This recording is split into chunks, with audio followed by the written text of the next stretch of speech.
Hello, welcome to the Warren County Sports Authority, again presented by Prater's Barbecue. And guys, we're going to have a night tonight. It's going to be a good night. I can already tell. We have Jonathan Hutton in with us. We've been promoting it all week. Let's have a show, boys. Hey, look, let's have a show. He said burn the internet down. We'll set some records. Yeah. He's got the T-shirt. We got the T-shirts. Hey, let me tell you something. He liked it so much, he said, I'm not going to work. Yeah. Well, I mean, I was, I figured, But you were going to wear it, but then you realized it was from C4. Everybody yeah. That might be a topic. Isn't that my second C4 shirt? Yeah. No, I catch you guys on mainly YouTube post show. Yeah.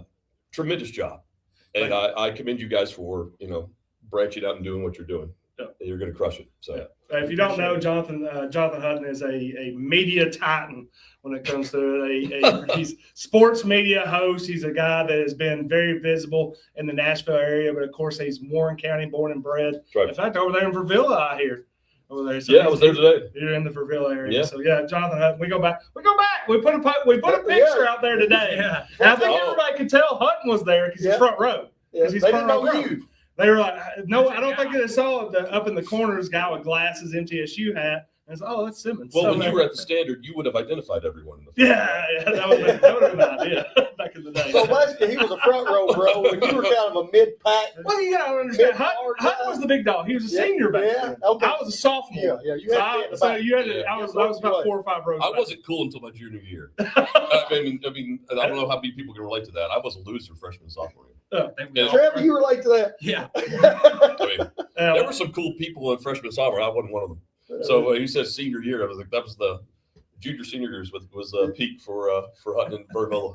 Height of the Hutton Renaissance. Yeah. Warren County. Hey, listen, there might be some losers back in the day, but there's no losers when there's the Prater's cook-off that they're going to be doing with the Phyllis Prater Memorial State Cook-Off. Again, that's coming on June the 6th, next Saturday. So get over there. We'll be there. Boys, I'm ready.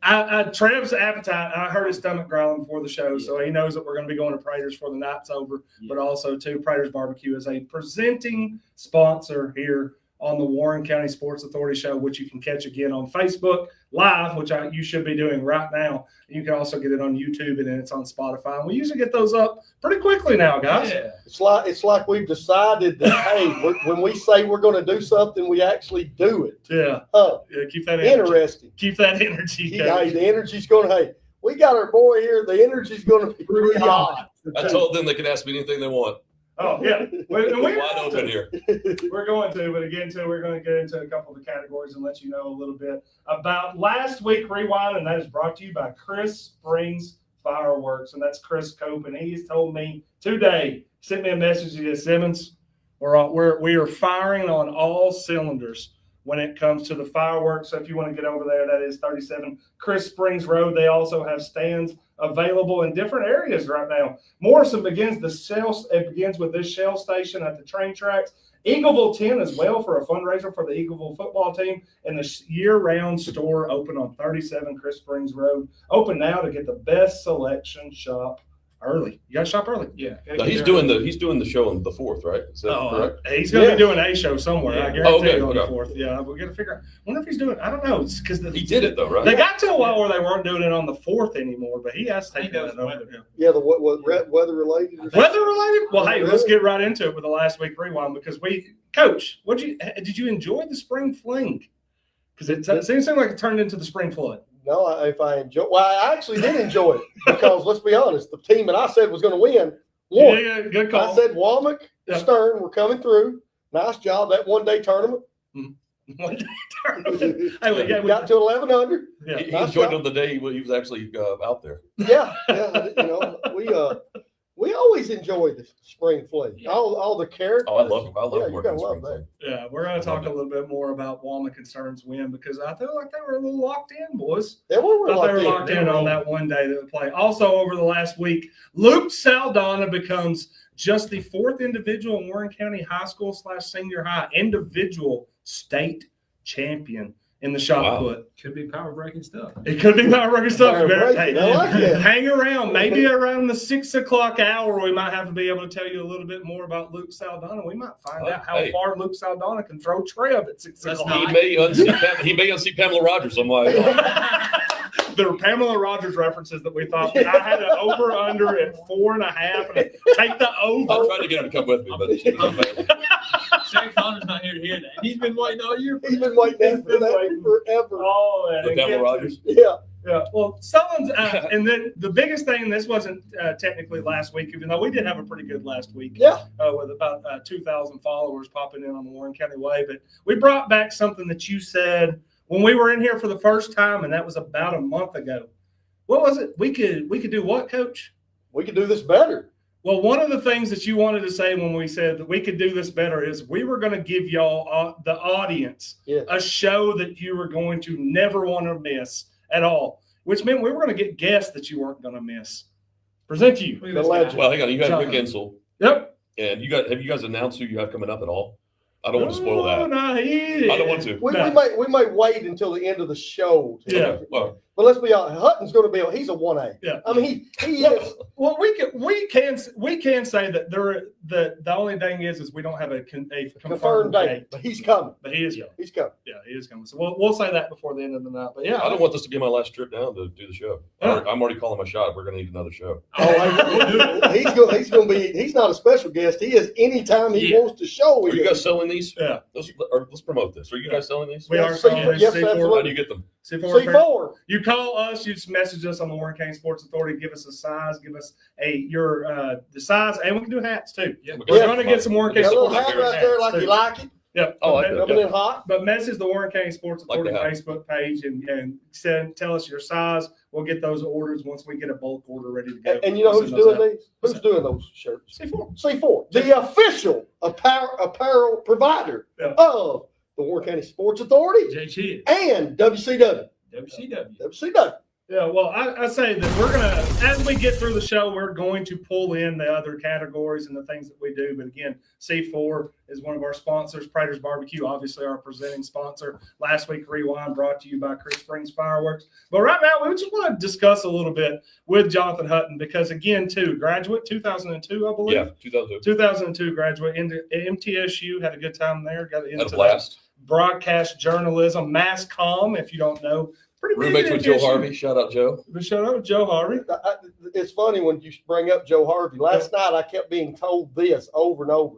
These two guys were super fans. Yeah. I mean, Joe Harvey and Hunt Yeah. were the best two fans that Warren County had to offer I their was gonna say, junior and senior years. We might have a picture that we have posted on Facebook earlier today about some of their super fandom in the front row bros on that. But again, too, just going back because I know we see I'm glad the social future. media wasn't around then. I know we see the future on this show, but looking back at that time, I mean, was this even that idea? Was this idea of being this titan of media industry ever something that even crossed your mind? No.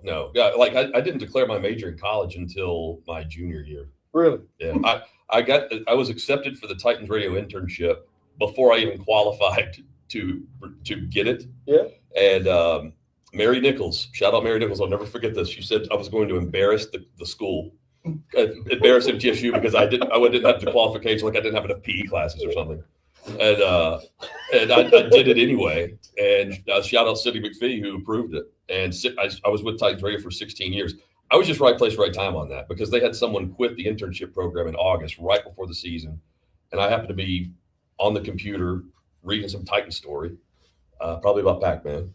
And I applied, and Larry Stone called me within 5 minutes. Like he needed the extra. And I was there, and I was always available, so I stuck around. Larry Stone, a name we've been hearing. Yeah, we've heard a lot about Larry Stone. Stone Cold. Yeah, Stone Cold. Hey, and the Ben Lomond Connect message board will check in. Franklin Fisher says, when I had Jonathan in class as a freshman, I wasn't sure he could even speak on that one. So that's fair. It's changed a little bit. Just a little bit. Yeah, Well, he probably said the same thing about me. I still think I'm introverted. I'm like 51% introverted. Is how I describe He it. hangs out with Clay Travis and he's introverted. I don't, People think I'm Clay. I signed Clay's autograph. He's been across from me at a tent, the tailgate, and I'd do a big C with a slash. People come up, they're like, "Thank you, what you've done for our country." And I'm like, "You're welcome."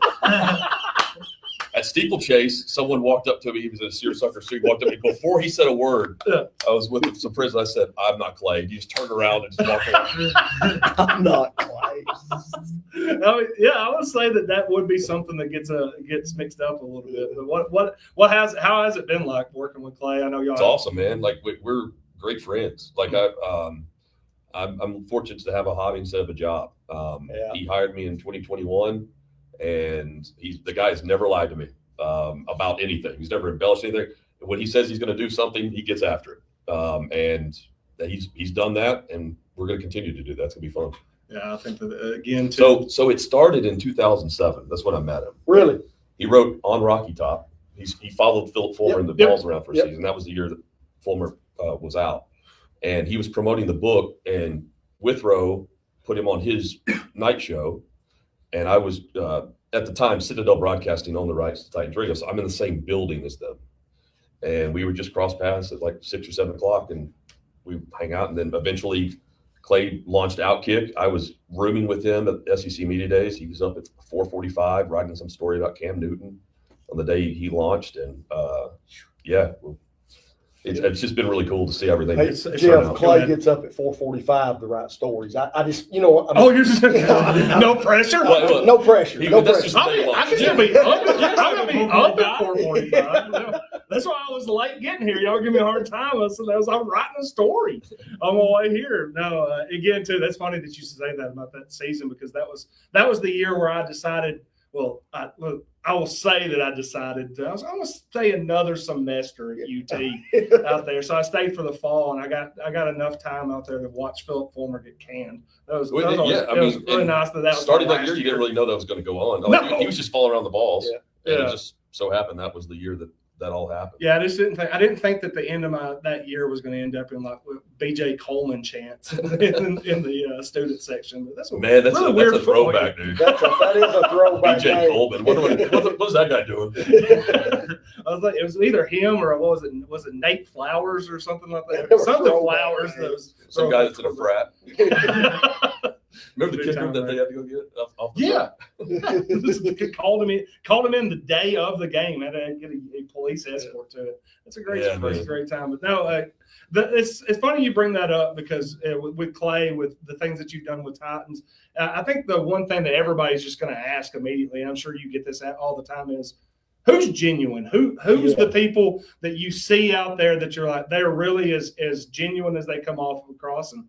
Yeah, maybe give us a story about who might not be as genuine. Just in any genre. Whatever. Because So just right off the bat, Mike Keith and Larry Stone, genuine, like legit. They know they are professional. They are exactly who you think they are when you hear them. Okay. Mike is just locked in, and he calls those games without any notes. Like he's got some notes like taped up, but he doesn't really have. He's got 2 pieces of paper in front of him. And that's true pro, legit. Larry is the hardest worker behind the scenes I've ever seen with just how he approaches the business of radio specifically. A media mentor for me. Mark Howard. Mark was awesome. And he passed 3 or 4 years ago now, maybe a little bit longer than that now. But today we just found out he's getting into the Radio Hall of Fame. So shout out Mark Howard and his son Jack. And Mark was a single dad and was a legit, like, great dad for his son. So I hope Jack's doing well.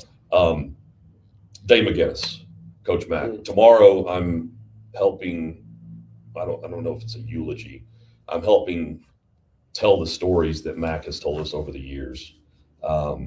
Jeff Fisher and I will be on stage after Mike speaks at the stadium. It's like, I don't know how many people will be there, but several.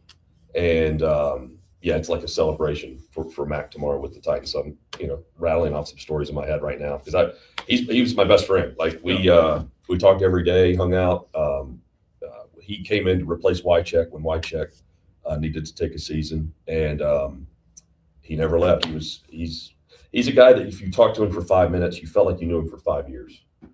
He would never forget a name. You could say where you're from, and there he was able to relate a story back to that. We started the Mac Hut dinners at the Standard in Nashville, and he would bring in some Green Berets, and then along with that, we'd bring in special guests, and we would tell all kinds of stories. So I've got to whittle this down with Jeff tomorrow. It sounds like you got all kinds of. Here's where I know this guy's genuine. Okay, he didn't have to give us the time of day. Really, he and I started talking 6-7 months ago, something of that nature. Yeah. We're talking probably 6. So you guys are hometown though, like yeah, that. but we're talking 6 weeks ago, and Jonathan sends me a text, hey, give me a call, and I made that comment, I'll call you right back. And Trevor knows that a lot of times when I say that, that's maybe it probably not right back, but I'll get back to you. 5 minutes, 5 hours, 5 days. So I call Hutton, and he's talking to me. He talked to me for 45 minutes. About, he's got my mind going in many different directions. We threw out a lot of options. A lot of options, and we're talking over and over. And then he tells me, he says, "Hey, I'm at the hospital. Coach Mack is not doing well. Once I get off this call, I'm going to go see him." He talked to me for another 30 minutes. Now he just said that's his best friend, and this was in the final days of Coach Mack. Yeah, I think it was a Monday we talked. He passed on that Wednesday. Yes, but he was coherent Monday. Yeah, I was able to talk to him that day. I guess what I'm saying is all that's going on, and I had no idea until he told me that his best friend was really ill. That speaks volumes to me when it comes to Jonathan Hutton, because that was a time where he could have said, "Hey man, this is not a good time." Well, time was of the essence for you at that time, I think.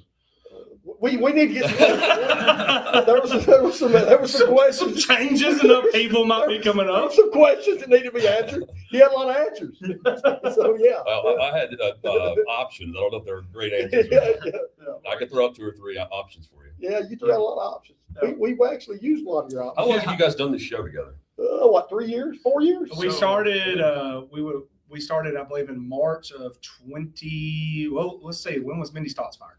That would have been about 3 years. Yeah, 20. Turnham starting his second year. Yeah, so about 2022, 2023. Yeah. So and we had done it. We had done a version of it about around 2020 during COVID, but it wasn't something that we had really blown it out. I think it was more just everybody was bored. Yeah. So we were just getting that. But when we really started formulating what we were trying to do here around 22 to 23. So like another best friend of mine is Chad Withrow, and he and I have done a show together for 15 years now. And one thing, we don't even have to talk to each other about the show. We just show up and we can do it. Yeah. That's probably what you guys are eventually. Maybe you already do. When we did it in the woodshed, have you ever been to Jeff's house? No. Okay, I'll tell you what to do. Go find some paneling and close it in and just hope it doesn't catch fire. We call it the woodshed. But it worked well. Yeah. We just got around his kitchen table. Cat Mahomes. Would basically, that was the cat that I don't know how he wound up. But Cat Mahomes he was part of the show. Yep. And we just sat there and talked for 2 hours. Mm-hmm. And then all of a sudden, Trev's the guy that basically said, "Hey, this thing's got legs." Yeah. So well done. He kept saying that, and we finally started listening. For a year, we just said, we're just doing it. The young guy has some business savvy. Maybe a little bit. Yeah. But I think we've got a good mixture of youth, and we flow pretty well. Yeah. And a guy like this. So the key is, and Koharski was also part of this with Midday 180. The key with our show was we actually were friends off the air. Yep. Yeah. And if someone got pissed while we're talking on the air, off the air, it was fine. Yeah. It was just business. Yeah. It wasn't fake, but it was just like you kind of get it. Is Koharski that easy to get pissed at? No, so Paul, yes, he is, but like not by me. Like Paul never. He and I always hit it off. Yeah. For the first day I met him in 2005. I don't know how, because it's you have to warm up. He has got to warm up to you, and you're either in or you're out. Okay. And you could say our show was the same way, but like he didn't know Withrow that well, and it was going to be me and Paul, and he wanted to talk with Withrow because again, you got to have that dynamic. And I think the arranged marriages and shows, you can just tell with all the all the different show movement. We stuck together for I don't know, 9, 10 years on the zone before we made the move. Yeah, we had, in fact, when we put this out here and let everybody know that you're going to be in, that was one of the first ththings that we started hearing was, hey, we used to listen to Midday 180. We heard these guys going on there. And then I also wanted to ask, because I mean, Tori Baker in the Ben Lomond Connect message board says, nice to see Hutton back in Warren County. But at one point there, were you welcome back in Warren County? Because it felt like y'all had. What are they going to do? Ban me? Ban me for this, what is it, the Banana Split Sunday or whatever? What was that like going on there? Because at one point there was, I remember watching in the paper, and there was like a little bit, there was a rivalry. There was like James Clark was writing columns about it. My grandmother called me up one day. She's like, Jonathan, they've written about you in the paper. I'm like, cool. I did not care. I don't even remember what it was about anymore. Yeah. I think y'all were doing like a Southern Standard headline of the day. Headline of the day, yeah. Like 2 consecutive weeks. And we went to southernstandard.com, and that was real. Like we just read whatever was on the front page, and it was behind the paywall, so we could only read the 2-sentence preview. So it's like, what? You didn't pay it behind the paywall? No, it was just the Southern Standard headline today. So it's like Monday, Wednesday, Monday was. He's only doing Monday, was Wednesday, Friday. Monday, Wednesday, Friday. He's getting Sundays on Monday. Wednesdays, but like then bold print is just always some crazy, and then next to it is like the sweetest little column ever. Hutton was on Florida Man before there was like the Florida Man headline readings. He's doing the Southern Standard reading. I don't know how it was funny because I'm working at the Southern Standard. And people are getting mad. They're like, he's trashing us on national radio. And I'm sitting there like, what do you think? I'm like, well, I know Hutton. It wasn't a sports headline. It was just the it's like, he's not reading my headlines. Were y'all actually trying to put out suggestions to make it even better? You know what I mean? Yeah, sure. Yeah. I didn't want it to be better. Really give him I didn't want it to be better. No, I mean, it was classic because it's just my hometown. And Paul's a Yankee making fun of it. Yeah. I can't help it. Like, it just is what it is. Yeah, that was what it was. I think a lot of people got fired up because they're like, he's not defending us. It's hard to defend. I don't want to defend these headlines. Like, it's not good news normally. Yeah, I mean, was that your made it moment? No, I mean, was there one? I don't know. No, not really. I've always just been right place, right time. I feel like I have had my success by just being prepared whenever someone's asked me to do something, and being available. That was the thing, especially in college. My junior and senior year of college, it was amazing how many people were hungover and would miss the shifts. And I would get called to do it. So if you were hungover, no matter what, I'm saying like the other interns. See, they were hungover. That's what I'm saying. They wouldn't show, but you would, no matter what. No matter what. Yeah, like Larry and Mike knew Mike didn't speak to interns. I didn't talk to him for a year. Really? That was the thing John Ward did. So Mike, I thought Mike hated me. And so I had to earn that. So like I was just available, and he eventually called me up and wanted to do the Nashville Cats. Bud Adams owned the Cats. Yeah. And it was 2006 and 2007, and Larry didn't want to travel with the Cats anymore. I don't blame him because it's a commercial flight with Little Richard. That's another story. Little Richard on the flight, but Fruity time. Yeah. So briefly, Little Richard, 5:30 in the morning. We're in Kansas City coming back to Nashville. They would play the Kansas City Brigade. Jeff Smoker missed it because he was an alcoholic and was drunk. He was the quarterback of Michigan State, and it's the game. He missed. He did make the flight. So we're on our way back, and they lost. It was the playoffs. They lost, and it's 5:30. First flight out, cheapest flight. That's what the AFL wanted. And Little Richard he is pushed in a wheelchair up to the gate. He's got like 3 blankets over it. Jerry curl galore, right? And it's like Kevin Nash in WCW, where he looks like as soon as anyone in a wheelchair, he goes, whoop, and then he's skipping Tutti Frutti all the way down there. We get on, and he's like shaking everyone's hand. He's got the front seat of the Southwest flight. That was Little Richard. And then they had the wheelchair take him out, take him to his car, and he drove home without a limp.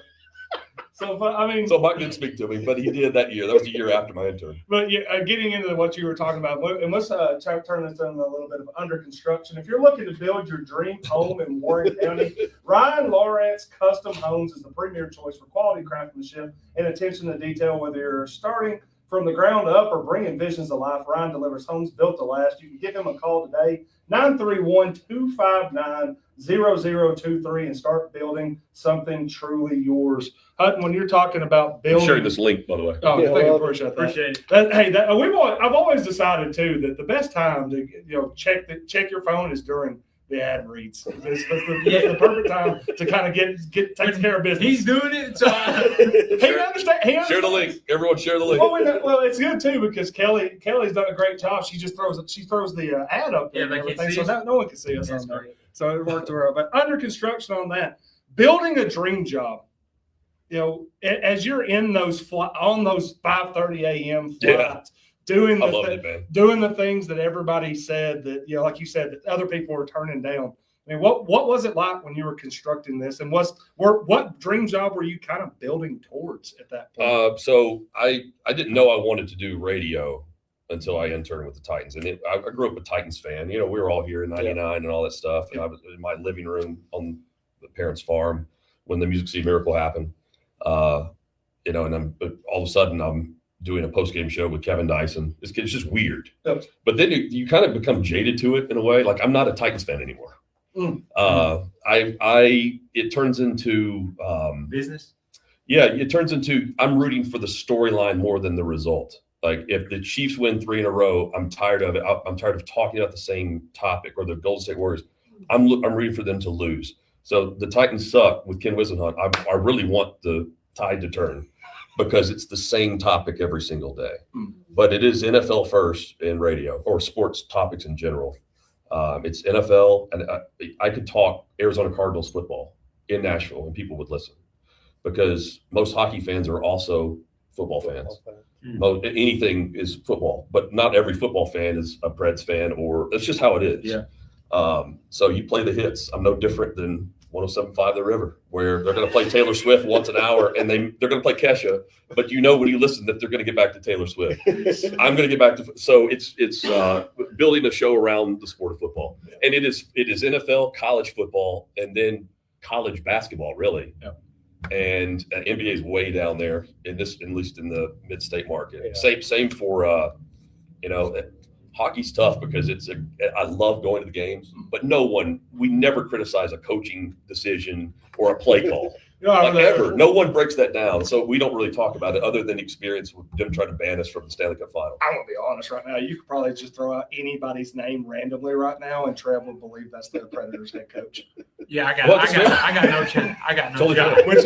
No shot. I'm sitting here right now thinking, I was like, well, they've switched so many times over the last 5 because it was Trotz for so long that I just got to assume you can give me a list of 5. At 6 o'clock, when we take a break, we're going to do that. I'm going to make up 4 names and get the actual Predators coach his name, and you're going to have to guess which. It's like the Lene Kukua game of the week back in the day. Give you 3 options, 2 are fake. You got to choose the one that's real. Yeah, and again too, just building that fan base. And as you said, was there ever a time? I mean, of course, we've seen the picture we posted on there. You were a sports fan your entire life. Oh yeah, I still am. So was there any kind of have to change it? I mean, obviously you're talking about the outlooks and the things that are there, but are you still just a fan can you get on there and be a fan now that you're maybe not affiliated as closely with the time? Because post game, it does seem like you can't not be a fan, but you're not supposed to be a fan. I try not to be a fanboy. Yeah. But it's different though. Like in the high school, college level, it's way different. Yes. In the NFL, these dudes, like, as long as you are honest and they understand that you're coming from a neutral perspective and you're not trying to cloud the storyline, they're legit about it. Especially if you just show up in the locker room and you show face, because they can get after you. Yep. And it'll be behind the scenes. Coaches, same thing. But some guys are just fans, and that doesn't really translate. And fans are more fans than the players love playing the game. And that's really the behind the scenes aspect. Not every player loves what they do. They're just really good at it. Fans are diehard. They're on the team, guys. Fans are diehard. The fans are on the team. But the players, they're not worried about how they're, the traffic coming to the game or sitting in the upper deck and like sitting in the rain. They've got the coats on, they're warm, and that's fine. But go perform, go win. If tired of being in the cellar, win. And it's not that we're ridiculing a 3-win team. They're just a 3-win team. And I would be when he's I know he's jabbing you, but I mean here it's way different. Like I would expect it to be Warren County through and through. Yeah. And middle finger to everyone else. That's right. That's a trend. Coffee County, what Spartan like? Yeah. Trev still can't let it go. He'll throw the double. What's that aroma? Must be Tullahoma. I'm telling you, man, he was giving me gold. Okay, how hard is it when you're working for the Titans? And they're a bad football team. How hard is that to go to? Because do you become part of the? Part of the problem is not the right choice of words, but people are listening to you, and I'm sure you're trying to. I don't want to say spin it, but they're tell the truth, huh? No, you know what's wrong. You don't know playing. Well, so one thing I would never do is like Mariota when he broke his foot or broke his ankle. It was in Jacksonville, like week 16. He's sitting 2 rows in front of me with a boot on. Okay. Yeah. And he's normally not sitting in that row, but he had a full row just next to the team doctor. I knew at the time he was done, but they didn't announce it for like 5 days. Okay. I'm not saying that, even though I know, but you can't say but I can set Paul up on the show to say something without him knowing what I know. Just put the ball on the tee. Like, hey, Mariota, if he doesn't practice, he's probably not going to play. Like that kind of thing. And by Thursday, even though they haven't announced it, it's pretty obvious. Not one time, though, and I was never paid by the team. I was paid through Cumulus Media. But I traveled with the team. I stayed in the team hotel. I went to London, all that stuff. I had behind-the-scenes access. And not one time did they tell me, hey, cool it, slow your roll. Because I did have to toe the line with being I had someone who was covering the team on my show, and then Chad, who is a legit Titans fan, but very neutral down the middle and honest. Same thing for Paul, but Paul's access is way different than what I was getting, and I had to.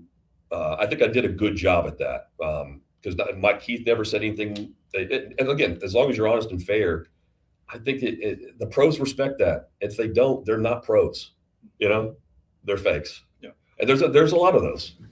Hey, he's starting. I mean, we turned this into Titans radio all of a sudden. What's I mean, Hutton? I love Titans radio, man. Jeff Simmons. Yeah. So I mean, it's a Titans show now. Big Jeff Simmons is a legit dude. He's legit. He is a Grizzly, is what we were calling him. He's a man. Yeah, you draft Grizzlies. I was on Broadway the night when they drafted Jeffrey Simmons, and I'm sitting there thinking the whole time, please don't draft Jeffrey Simmons. Does he spell the first name same way? Absolutely. Okay. Same way. Absolutely same way. The proper way then. Yeah, the right way. Not with a G, just so you know. Not with a Jeff, with a J. So just like R-E-Y or E-R-Y sometimes. E-R-Y. We're all okay. E-R-Y. Yeah. Trail, go ahead, man. I mean, we're back and catching up. We're stuck in 02, 04. A question that I had, because I mean, I've listened to your show some, and you've interviewed a lot of cool people. Well, a few weeks ago, we had Coach Insel on, and we were all three kind of like starstruck a little bit. Insel's legit, man. But is that a feeling that you still get when you interview a big star, or are you kind of numb to that? Because I mean, Tony V, Riley Green, I mean, big names. I'm trying to think of who. I mean, they're like it's really at the Super Bowl where it gets kind of crazy, but it's also like you're just kind of in your bubble. It sounds weird to say, but like so, Floyd Mayweather. This is years ago. He comes up. He's promoting a fight with I forget who it was. It doesn't matter. And he comes up and he's about to go to another table, but I'm there solo, and he slams down his belt, and he's got this backpack full of just straight cash, and he throws it down, and there's shooting something. Yeah. And he goes, "Money don't make me, I make money." He looked at me. I was like, "Cool." Okay, man. Cool. He's so taller than the camera tripod right here. But like that's the thing. Like Usher, tiny man, tiny human being. Tom Cruise, tiny.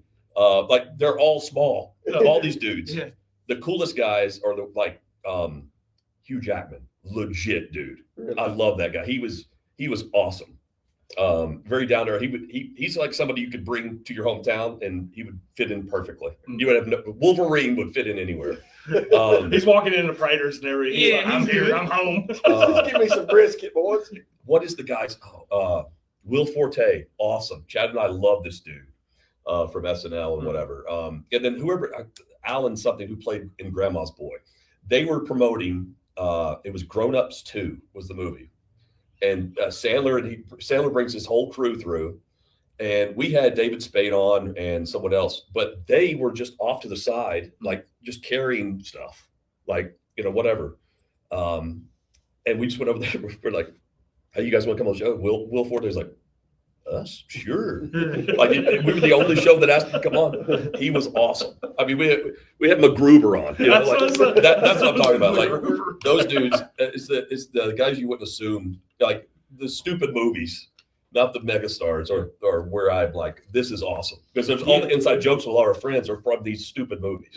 No doubt. Yeah. And he brought up guys that you like interviewing. Is there somebody you interviewed you going, I would never do that again. Cut, Kelly, cut it off. We don't want any more. Speaking of Kelly, I've got Kelly Pickler. I've got a story about her in a moment. Kelly was like, well, I didn't want to interview. That's a good, I'm glad you mentioned her name because I've got a story about Kelly Pickler. Let's see. Sinbad, total ass. That doesn't surprise me. Who else was awful?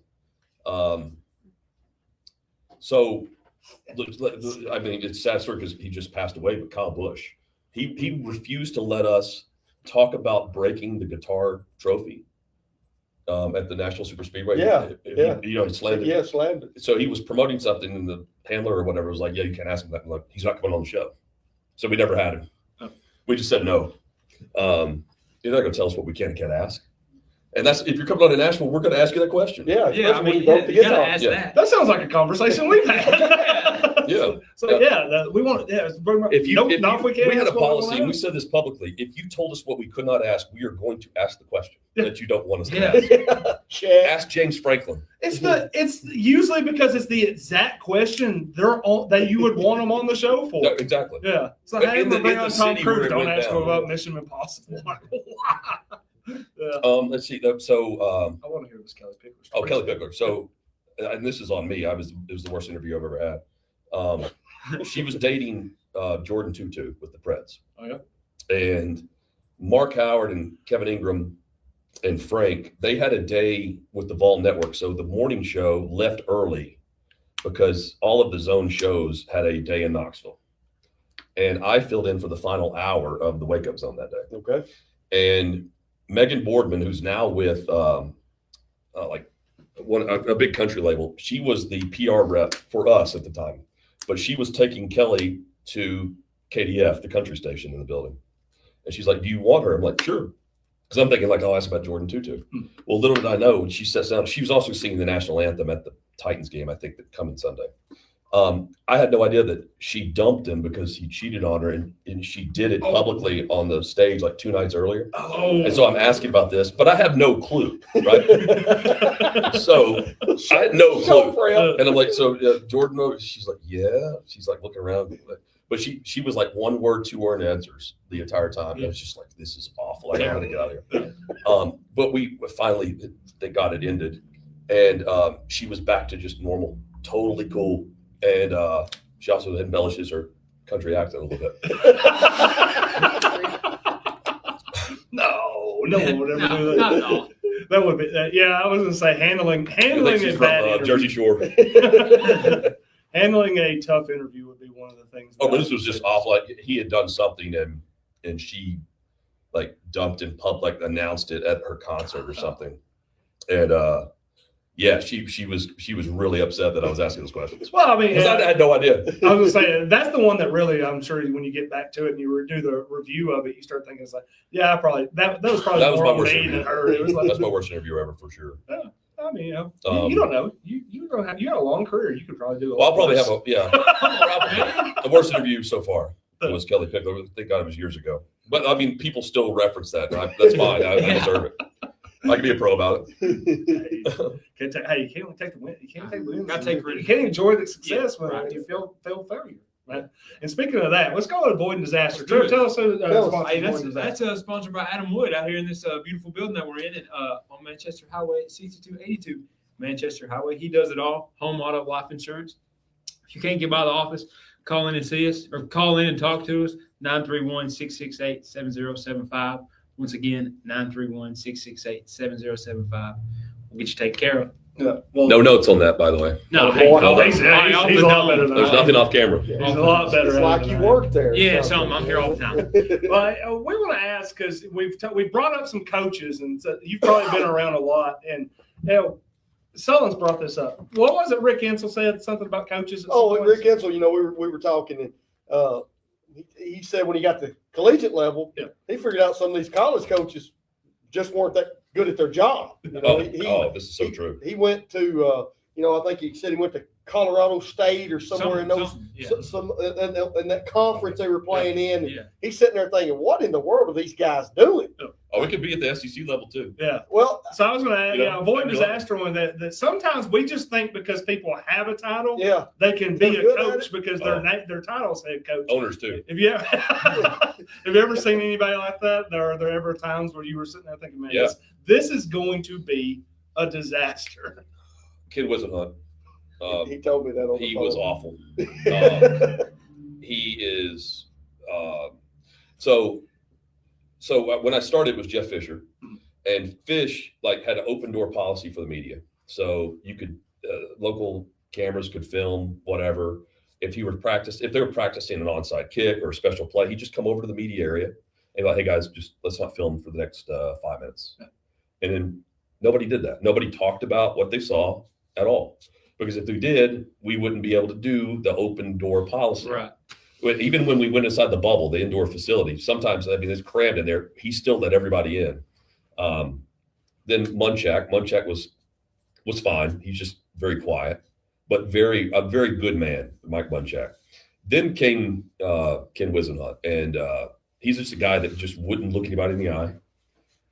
There was a time where we're walking down the hallway, and one of the owners is with me, and we walk by, and I was told that he asked the head coach, this is year 2 for him, asked who that was, and the guy goes, oh, that's Hutton from Titans Radio. He goes, no, who's the other guy? It was Kenneth Adams, the grandson. He was 11% of the team. You got to know the owner, man. You got to know the owner. Which is 11% more than 99.999% of anybody's ever going to own a football team. We were in Houston, his final game coaching, and he deserved this. He put Will Svitek was the left tackle. He's the worst player I've ever seen in a Titans uniform.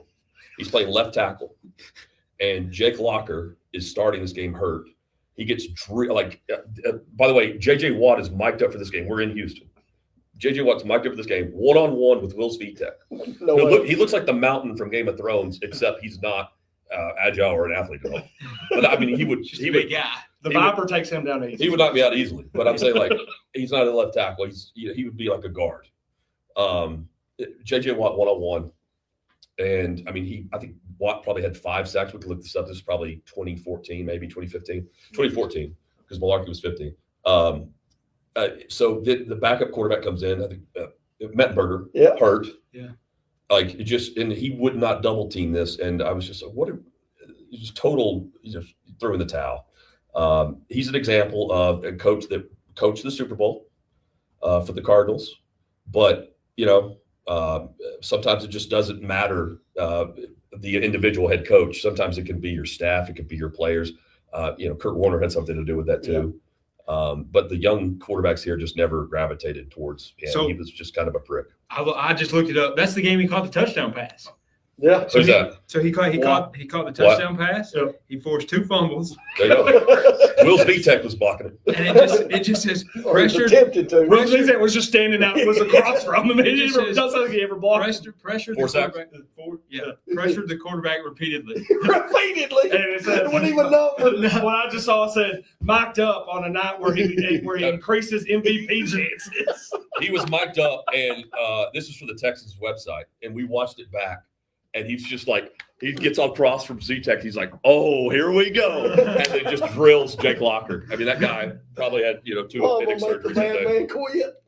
Man, yeah. So Wizenhut's a good example of that. But honestly, it's not even Wiz's fault. It was, owner Tommy Smith is the acting in owner at the time, Susie Smith's husband, because Bud Adams had just passed away. Well, this guy comes in and you could just tell he doesn't know ball, and he hired Wizenhut, gave him an extra $1 million because he thought the Lions were going to hire them. So it's just a panic move. And of course, gave him $5 million instead of $4 million a year, whatever it was. And he comes in and, he gave him in control of everything. So the GM had no control, right? And you have people that don't know what they're doing running things. You and I have talked a little bit on the phone about this, about, coaches, that there's different levels. And you just brought up a minute ago, there's different levels of ownership. Oh, yeah. Are the Titans in a situation right now where ownership has more to do with success and failure than people actually realize? I think we know it's not gone well, but I will say Amy Strunk, she donated $10,000 to a charity I was a part of for leukemia and lymphoma society. Like I really like her. Yep. She also took over and took them to the AFC Championship game but again, it's consistency. She I think she enjoys firing people. And she's very quick when she makes a decision. She's given the call, right? That was not the case at first because it's J. Rob and another legit dude. Shout out J. Rob, Union City. John Robinson, who is more or less arranged marriage with Mike Mularkey. Yeah. And then Mularkey goes AWOL and calls out ownership for not giving an extension in Kansas City, which she wanted to fire him right then and there. They had a playoff game to play. So then you end up with Vrabel. Well, then Vrabel is the alpha's alpha, so he's grabbing more power. And, J-Rob's fired on throwing in the towel in the season is a move she shouldn't have made. She fired him on December the 6th. A general manager in December can't affect wins or losses. Yeah. But when you fire the GM, you're saying the roster's not good enough. So the players are like, peace out. We're 7-5, but I'll go to the Bahamas. And you've got 4 games left. It doesn't matter. They lost every game from then on. You and I, when we were talking on the phone, you talked about Vrabel. I think you phrased him as he was a dude's. He's a man's man. Those guys. It's like Gronk and Kelsey. Kelsey is a bro. Gronk is a meathead. There's a difference between the two. Yeah. Vrabel is a bro. Like I just can't. Like he's a dude. First time I met him, he's always alpha. Like he is extremely on point and locked in. Right. First time I met him was at the combine. He's coming over to shake my hand or whatever. Or I thought so. And I was like, hey, Vrabel, I'm Hutton. I'm with Titans Radio, Mike Keith. And before I can say anything, he did this and he stops and then he's like Paul White, the Big Show in WWE, and he goes bam. But it was way harder than that. I was like, whoa, it just like handprint, and just bam. And it's like my heart needed to be back in rhythm. Like a pacemaker. But man, it was a slap. It was a huge red spot. But he didn't think any of it. Like it was just what he does. And that's him all the time. He is always on like that. He's just giving you chops, man. He's breaking it. Yeah, it's just very, very. But once you realize that's who he is, you can get along with him. Yeah. I was like, when we were avoiding disaster, and Sellers brings up Vrabel, and I was like, oh, well, easy now. Yeah, I actually said I didn't know we were going to breach that topic. Yeah, we talked Rossini. You want to? Yes, they are. Yes, they are. If you know, you know. It's funny though. Look at the pictures. Yeah, it's funny though because we've talked a little bit about that, and you talk about media relations, and then you're talking to players. I mean, does this get into the friction that happens? Do you feel like this is just like these small instances that get blown up on a national scale, but on a day-to-day basis? Like this story, like Vrabel and Rossini? I was talking about like with any athlete or a coach that's battling with media. We see this time to time. But is this something that you're around it enough? Do you feel like you've seen it a lot, or do you feel like it's just random instances? But for the most part, seeing. I'm guessing you're seeing these guys out and you're saying, "Hey, yeah, like it. Vrabel was cool. Like again, you can see him out, and he would be conversational, and you could hang with him. Like you could have a beer with Mike Vrabel. Same thing with John Robinson. But that's when they're winning. That's when they're winning. Then things get tight because blame starts to go around. So how are you insulated within the building? Not Rustin. You have just recently Rand Carthon. Rand Carthon was not on the chain of command. He was not Chad Brinker. Chad Brinker was insulated because of Rand Carthon. Well, Rand Carthon gets fired. Guess who just got fired? Chad Brinker. So then thinking you're losing. Yeah. Because Amy, again, if you're 3-13, you get fired. They brought back Brian Callahan for 6 weeks with a rookie quarterback and fired him. You don't have much time to win with the Tennessee Titans. You have to win. She wants to win when that stadium opens. And yeah, so I mean, it's if you're winning, everything's great. Everything's great. If you're losing, everybody is on edge because, I mean, why wouldn't you be? The axe is going to fall. She will fire you. Yeah. I'm going to tell you, one thing I'd like to say is I think everybody's kind of a little awestruck with the Hutton stories right now, but they're not actually chiming in the message board and asking. Do we have any viewers? We need to set some we got plenty of viewers right now. Ben Lomond Connect message board again. Tell you a little bit about Ben Lomond Connect. America turns 250 this summer, and at Ben Lomond Connect, they're celebrating red, white, and you. Through their customers' trust in BLC, they keep our communities connected, streaming, gaming, working, and learning across thousands of homes. Now it's time to celebrate together. From May through July, one random winner will be drawn each month, winning $250 in cash. Nice. Up there. Just email marketing@benlomond.org with any photo of your household and a quick note about how BLC has made a difference in your home or community. Happy birthday, America, and join BLC as they celebrate red, white, and you. Ben Lomond Connect, delivering the internet at the speed of life. All right. Well, hey, we're going to take a quick break. Is it 250 in ones and singles? It is cash. It all spends. If you request it that way, you can have a good time, and you might have a great fourth. I like this cash. So it's not a gift card. That's also well done. We're going to take a quick break here at the top of the hour. We're going to do a little reset right here. Maybe introduce a little bit of Trev's TNT Power Broker of the Week. But stay tuned. We're going to have more with Jonathan Hutton as we get through tonight's show.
We good to go? Yep. All right, this is the Warren County Sports Authority again, presented by Prater's Barbecue. Trev, where's that? Out there on the right, baby. Yeah, where you Yeah. can go out. Oh, is that where we're going? Yeah. Absolutely. Yeah, right after the Let's show. go. Yes. Hey, Trev's gonna buy your meal tonight. Let's Yeah, go. I got you taken care Yeah, of. so if you haven't heard enough stories, we might be able to set up like an impromptu Q&A. Absolutely. Hey, come to visit Hutton autograph session. About Yeah. 7:15. About sign 7:15.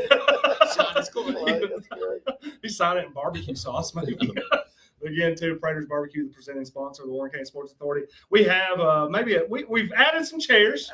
We're gonna let some people get in here, but right now they're trying to get over here. Right now, I want to say, take your medicine time. When it comes to take your medicine, we're sponsored by Spencer Drug Company, where you're not just a customer, you are family. That's not a slogan. That's how they do business every single day, with friendly faces, personal service, and people who actually take the time to know you. If you need prescriptions filled fast, they got you covered. If you need answers about your medications, they're out there to help. Spearheaded by Rhonda Barnes, Beth Kirby, and their great team, they make it easy and convenient to take care of your health. Here's the best part. It's all with that hometown service. You can't just get anywhere. So whether you're in Sparta, McMinnville, Spencer, or anywhere nearby, take a drive and see the difference yourself. Spencer Drug Company, where service still matters. And that phone number is 931-946-7900. That voice right there. Look at that. That's That's a official. voice. That's a voice of an angel. Yeah. We may or may not be using that, or Your hometown pharmacy, your health, our priority. Yeah. Spencer. Look at this guy. take your medicine. Rhonda just said, "Yep, that'll work." So real quick, I'm paying for it. If you're on the show right now, please raise your hand if you've ever lost a basketball game to somebody else that is on the show, whether you might have been playing Oh, and they were absolutely. coaching. So let's take some medicine right now. What happened in this? Because we already have a Ben Lowman Connect message board question asking how many points. Matt Cotton happened, I guess. He did hit the game winner in OT. Did He actually did. I mean, he would want me to say that. If I didn't say that, Yeah. he'd be upset In with me. fact, he's in the message board thinking right now, I need this to be said. Yeah, I was just saying, because Aaron Blaylock just asked how many points you could score in a church league Warren County basketball game. So let's hear it. Look, what happened in these old basketball days? Because, of course, county rivalries. Everybody loves them. Hey, legend. The East Side was legit. I think we were pretty good. Y'all were pretty good. That year, though, you had hammered us it was early my in the 8th season. grade year, right? Yeah. That year, though, Boyd was really good They were. with Randall Harrell. Absolutely. And Shot it pretty well. I feel like The Medley boys. they were. and I Randall. feel like they were number one in the season or something, and then they got knocked There out. was actually a three-way tie. Okay. It was us. It's bad that I remember this. No, I vaguely do. I just remember Boyd being the best, the top team. because- Us It being was East Side. okay. Yeah. East Side, Morrison, Yep. and Boyd all tied with 9-3 records. And the worst, let's see. Anybody that we didn't mention. But Urban you Cross guys were the number one seed in the tournament based on the draw. Oh, We had the okay. draw because it's tied. Mhm. We played So you played played Boyd Boyd. Yep. in the semifinals. You And probably really, had Deborah or something. yeah, and we were really concerned because Boyd did Boyd things. Mhm. Shout out to the Medleys. They went out and got some ringer and brought him in. Who? I think his last name was Widener. Oh, okay. That really happened. Yeah, they brought him in. He's in the picture at Boyd. I'll point it Okay. out to you. Okay. Okay. Well, I don't remember this I guy. gotta know the Boyd history, man. I mean, Hey, come on now. we beat Boyd and got to Where more. did he live at the time? He was in Manchester.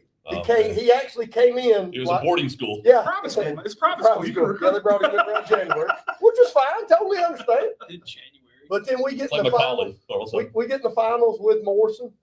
We had split during the regular season. My water. Uh, Sorry. we had split in the regular season. Yeah. Those are some good games, too. Oh, absolutely. But they had to heal us. They heal us. Yes, he twins. won. They won. Yes, we actually did. Uh, I ended his basketball career because he didn't play in high school. So that was the I last played time. freshman year, and then Doug Kyle cut me. Yep. Because I missed a layup or something. And I was just like, Welcome to the club. but I remember we did Kyle some. and I was close. It was Well, he made a terrible decision. close. He made a good decision. No, Coach. I had a blast, but like, I remember Matt telling me, he's like, why are you not playing? Like, I got cut. And Doug Kyle even said that. He's like, why are you not playing? Like, you cut me, dude. I'm not coming back to try out again. Like, I'm going to play football. Yeah. Well, hey, an additional take your medicine. If I'm understanding what RJ Pierce is saying here on the Ben Lowman Connect message, RJ. tell me about the time that you got, I'm assuming, trucked by Delaney Yeah. Walker on the sidelines. Yeah. So that was a take your medicine We moment. can probably find video of this on YouTube, but it's. We'll tie it in when we clip. We'll clip. I was trucked, and that's exactly what Delaney said. So, this is October or November. It's the Bengals, but it's in Nashville, and I'm a sideline reporter at the time. And the NFL rules, where I'm allowed to stand, I can go anywhere from the goal line to the 30, and then I have to go around the bench and get to the 30. Once the team crosses the 30, I want to be in front of the play. So it's like 3rd down and 4 at the 26, and I'm standing at the 30, right on the 30. Malarkey is right in front of me because he's actually, I didn't know this, but he's standing where he wants Delaney to make his break. And so right as Delaney makes his break, he just steps to the right. And I'm around like the parabolic microphones. I'm with CBS at the time, and there's a lot of people. Well, they all scatter. When Delaney's coming straight at, he got the first down straight at me, and I just don't move. I decided not to move because I thought he was going to go left or right. Yeah, let him make the decision. And he just trucks. I mean, I was drilled. And the only thing that broke was this mechanical pencil in my back pocket. That's it. I had a bruise on my butt, and that was pretty much it. I passed concussion protocol. That's a joke because they didn't even test me. But when you see me get lifted off the ground by Delaney, he's helping me. He goes, "Dude, I effing trucked you." And I was smiling. I'm like, "Yeah," but at the time, like I was just like, "What just happened?" Because it was such a clean hit. It's one of those deals where I didn't really feel it. But I mean, it was like I took a bump in WWE. WWE, it was just straight, just flat back. Nice. And that happened. And it was Don Cricky, I think, who was doing the play-by-play. And he was like, "There's a photographer who was injured." Shaking up on the play. You know? Yeah. When did they teach that in Mass? That was fun. When you were at MTSU, did they teach the fall there? No, I mean, I didn't have time to even think about getting. I just remember thinking, do I go left or right? Because I'm kind of pinned in, and Delaney just. I mean, he little truck. It's like getting a spear from Goldberg. Since we're going with message board, we got to go to Josh Winfrey's. Go ahead. Okay, because this has got a little take your medicine as well. Oh yeah. Okay. All right. Pac-Man Jones. Oh. What did the 2 strippers have to take when they were left on the side of the road? Man, so the story goes. This is one that is not out. Gonna sell him, Joe? Yeah. And Pac probably needed it too. Victory. So there's Victory Monday. The Titans. This was like 2006 or 2007. It wasn't the year he was banned after the triple shooting in Vegas. This was this is the year prior. But so they win. Fisher gives them Monday off. Players always have Tuesday off. So Pac doesn't have another game. Doesn't have to be back for practice until 2:00 on Wednesday. And he gets a guy named Don Roy, legit dude from Signature, and to drive him and just sit and wait on Pac at the strip club in Atlanta, where he's from. And he starts on a Sunday night, and he's still sitting out there Monday. He thinks he's going back Monday. No, he stays away. Turns out Wednesday mornings when they're headed back, and he gets in the car with 2 other girls. And by the time they get past the Tennessee state line, he was like, "Peace out." He's like, "Pull over. We're going to let them out." And he's like, "Oh, there's an exit like 5 miles." No, we're letting them out right now. And so we did, because with Pac, you didn't want to mess with Pac, dude. He's still alive. But I didn't think he was going to be alive right now. That's a legit. That guy was crazy. He was nuts. So insane. He had so they let him out, by the way. They just, who knows what happened to them.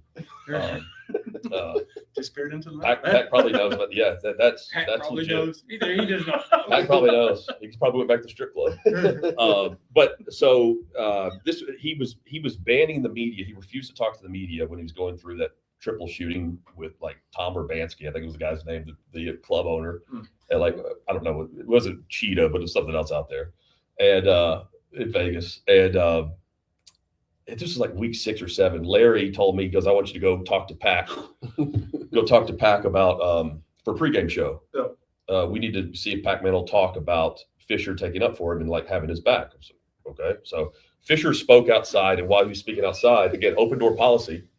I went to the locker room while Fisher's talking to the rest of the media, and I went up to Pac and I was like, "Hey, you got a minute?" He goes, "What? Don't you know I'm not talking to media?" I'm like, "Yeah." So Nick Harper was watching, Cortland was watching. There was a few. Bullock is a friend of mine. He's going ding ding ding. You know, and I was like, well, I'm just with. He goes, who you with? I'm with Titans Radio. He goes, all right, go ahead. So I got 6 minutes with him, and as I'm wrapping up, as the media's coming in, Jim Wyatt goes. He's beat right at Tennessee at the time. He's like, did Pac just talk? I'm like, yeah. And I just go straight back to the studio. Well, Sunday paper comes out. Pac-Man Jones continues his media ban, but did speak to Jonathan Hutton from Titans Radio because, quote, Titans Radio pays my bills. That's what he put in there. I mean, just an idiot. This guy also like paid a housekeeper by the hour when he went out of town for like 3 days instead of just daily rate. And he was arguing with his financial advisor one day, like, yeah. And he also got it, like he held out of camp and wanted instead of direct deposit, wanted a physical check, $15 million. He taped it on the door to his locker. Well, he's making more money than McNair that year. Yeah. That was McNair's final year with the Titans. I just remember like it was just an eye roll. You know, like guys, veterans are coming in after practicing 2-a-days for 27 days in August. And he finally signed. He's got a $15 million check. And I'm barely eating pizza rolls. And I'm looking like, because we're the same age, I'm like, this is incredible, dude. He beat up someone with a pool cue. He's got $15 million because that's just how they is in West Virginia. Pac-Man was not taking Bitcoin. No, there's a reason why Pac is respected. You don't mess with him. Like that's just how it is. Yeah, I'm almost scared to even say anything. Right? But, you know him personally. You might find me. It's fine. Like I mean, there were reporters who physically moved their families into a hotel based on threats. Wyatt did that. Koharski. Koharski did a piece on him, like a background, like a promotional deal, not promotional, more of like a biography. Yeah. And there was something in there he didn't like, and he went off on Paul. That he said that publicly. I'm not speaking out of turn there. Yeah, that's Pac-Man Jones. That's insane. Josh Winfrey says on the bin looking at that message board, Pac-Man could ball out in the McMinnville church. Yeah, he would be. Oh, he returned a punt for a touchdown the following Sunday after the stripper week. He would. Hey man, he made it to practice. They dropped him off at like 1:55. He made it to practice on time. He wasn't late. Don Roy got it done. Shout out Donnie. He'd have been a star in the WC. Yeah. WCDL. Whatever we call it. WCDL. Yeah, the WCDL. All right. Well, hey, let's get into buy or sell because again, too, we got more to talk about. I think there's one topic that we hit in buy or sell last week that we're definitely going to get Hutton's takes on. But again, buy or sell, and that is brought to you by Daryl Cook with First Mortgage. Buying or refinancing can feel overwhelming. Yeah, D-Love. If you don't know what you're getting to expect, but when you've got someone walking you through every step, it gets it a whole lot easier. Daryl and the team at First Mortgage take pride in helping folks across Middle Tennessee feel confident in their decisions, whether you're buying your first home or making your next move. If you're ready to get started, give Daryl a call at 931-743-5563 or shoot him an email at dcook@fnbmt.com. Daryl Cook, NMLS number 2359079 with First Mortgage, member FDIC, equal housing lender. And let's find out what we're buying or selling today, boys. One that we wanted to do locally, buy or sell. You can make the big leagues from Warren County. Buy. I mean, he's proof. Easy Your pudding, man. I want to start with an easy one. You want another Pebble Rogers mention here? That one. What's the over under? What do you guys say? We're 4.5. We're easy. We're easy to right now. We got plenty of time. Regionally, this was just easy. This is a selfish one for me. Buy or sell chances that the Vols who will be starting region play this Friday, or the Lady Vols who are already going to Oklahoma City, win a championship this year. Buy or sell, Trev? I'll buy the Lady Vols. You gonna buy the Lady Vols? That Pickens throws it to them? Yeah, she's just gonna shut it down. Sellings? So I don't know anything about softball. No, me neither. I mean, but they're number one, or they? I don't know. They're 7 seed going into it. They're playing Texas, so I think I would sell either one of their options on that one. Yeah, I'm not buying the baseball team. Well, this is the one that we really want to get to because we're going to run back from last week. Super Bowl in Nashville, 2030, and buy or sell. Can you get us tickets? Buy or sell tickets. No, the magnitude. Buy or sell magnitude of this is as Nashville is a host city. Is this a seismic change in the landscape of Nashville? Yes. Buy or sell? huge. Jeff brought it up last week. Does Nashville now overtake Atlanta as the hub of the South? I think they will if we get a Major League Baseball team. Okay. Because there's no other Major League Baseball team in the South. Okay. It's just the Braves. Yeah. I do think that's coming. I was going to say, we should mention too that Manfred actually, I think, came out and is very much pursuing expansion, and Nashville is one of the two cities. Yeah, but the mayor currently is halting that. He's not doing a good job with this. That's not good. Do you think that Major League Baseball hits Nashville before the Grizzlies move to Nashville? Yes. Okay. And it won't be the Grizzlies won't move to Nashville unless there's another arena, because the Predators run that arena. Okay. They are in charge of every booking decision of Bridgestone Arena. That's in their lease. No NBA team is going to want to share and be the second fiddle. It's like the Clippers with the Lakers, but it's NBA to hockey. They're not going to. It's like Amy Strunk was not going to give any Major League Baseball owner that property right next to the stadium. She runs 300 acres over there. Yeah. Why would she give that property up whenever she makes every dime off of parking? And now she has a dome that she's putting there instead. Yeah. You just brought that up as far as with Major League Baseball and the mayor kind of. Yeah, he's got his hands in the cookie jar, and he's not really. It doesn't seem like he wants that to happen. The talk about Nashville's slowed down a little bit because of him. Because of how other cities currently are beating Nashville in the pitch for Major League Baseball, but not because the mayor's lazy. I think it's just like they just went through all the tax stuff, right? And you also the other thing you need is a billionaire. There are a lot of millionaires right now who are in an ownership group. They need a billionaire to come be the majority owner, and they don't have that right now. When you talk about this tax stuff, we never want to go political, and that's why everybody's watching our show, and only 4 people are watching something else right now. But we won't talk about that. But anyway, we may talk about that later. What is your opinion of what has went on in Nashville? You've had the huge tax increases that have really hurt downtown, it looks like, and then you give that amount of money away to somebody like a Starbucks. To me, as a taxpayer, you live in that area. How does that sit with people? Well, so the downtown area is going to be. It has to be set up for the dome is perfect for the deals that are in place. Okay. Some of these hotels now, like the Ritz-Carlton's coming, they've got, I believe, a 70% occupancy deal, where if they're not 70% occupied by the year, Nashville's got to make up the difference. Okay. Well, you do that by building a dome. They're basesily more or less paying the majority of this through the hotel tax. So the visitors coming to Nashville are going to pay a hotel tax.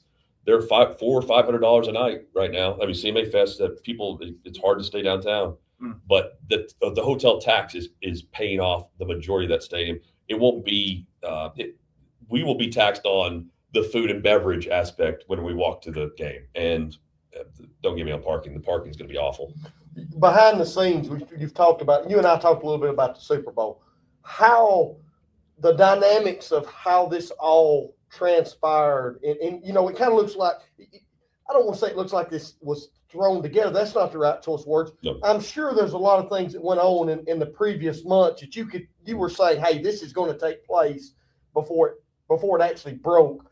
Give us a story or two about that. I thought it was going to be 2031 because it gives them a buffer year. Okay.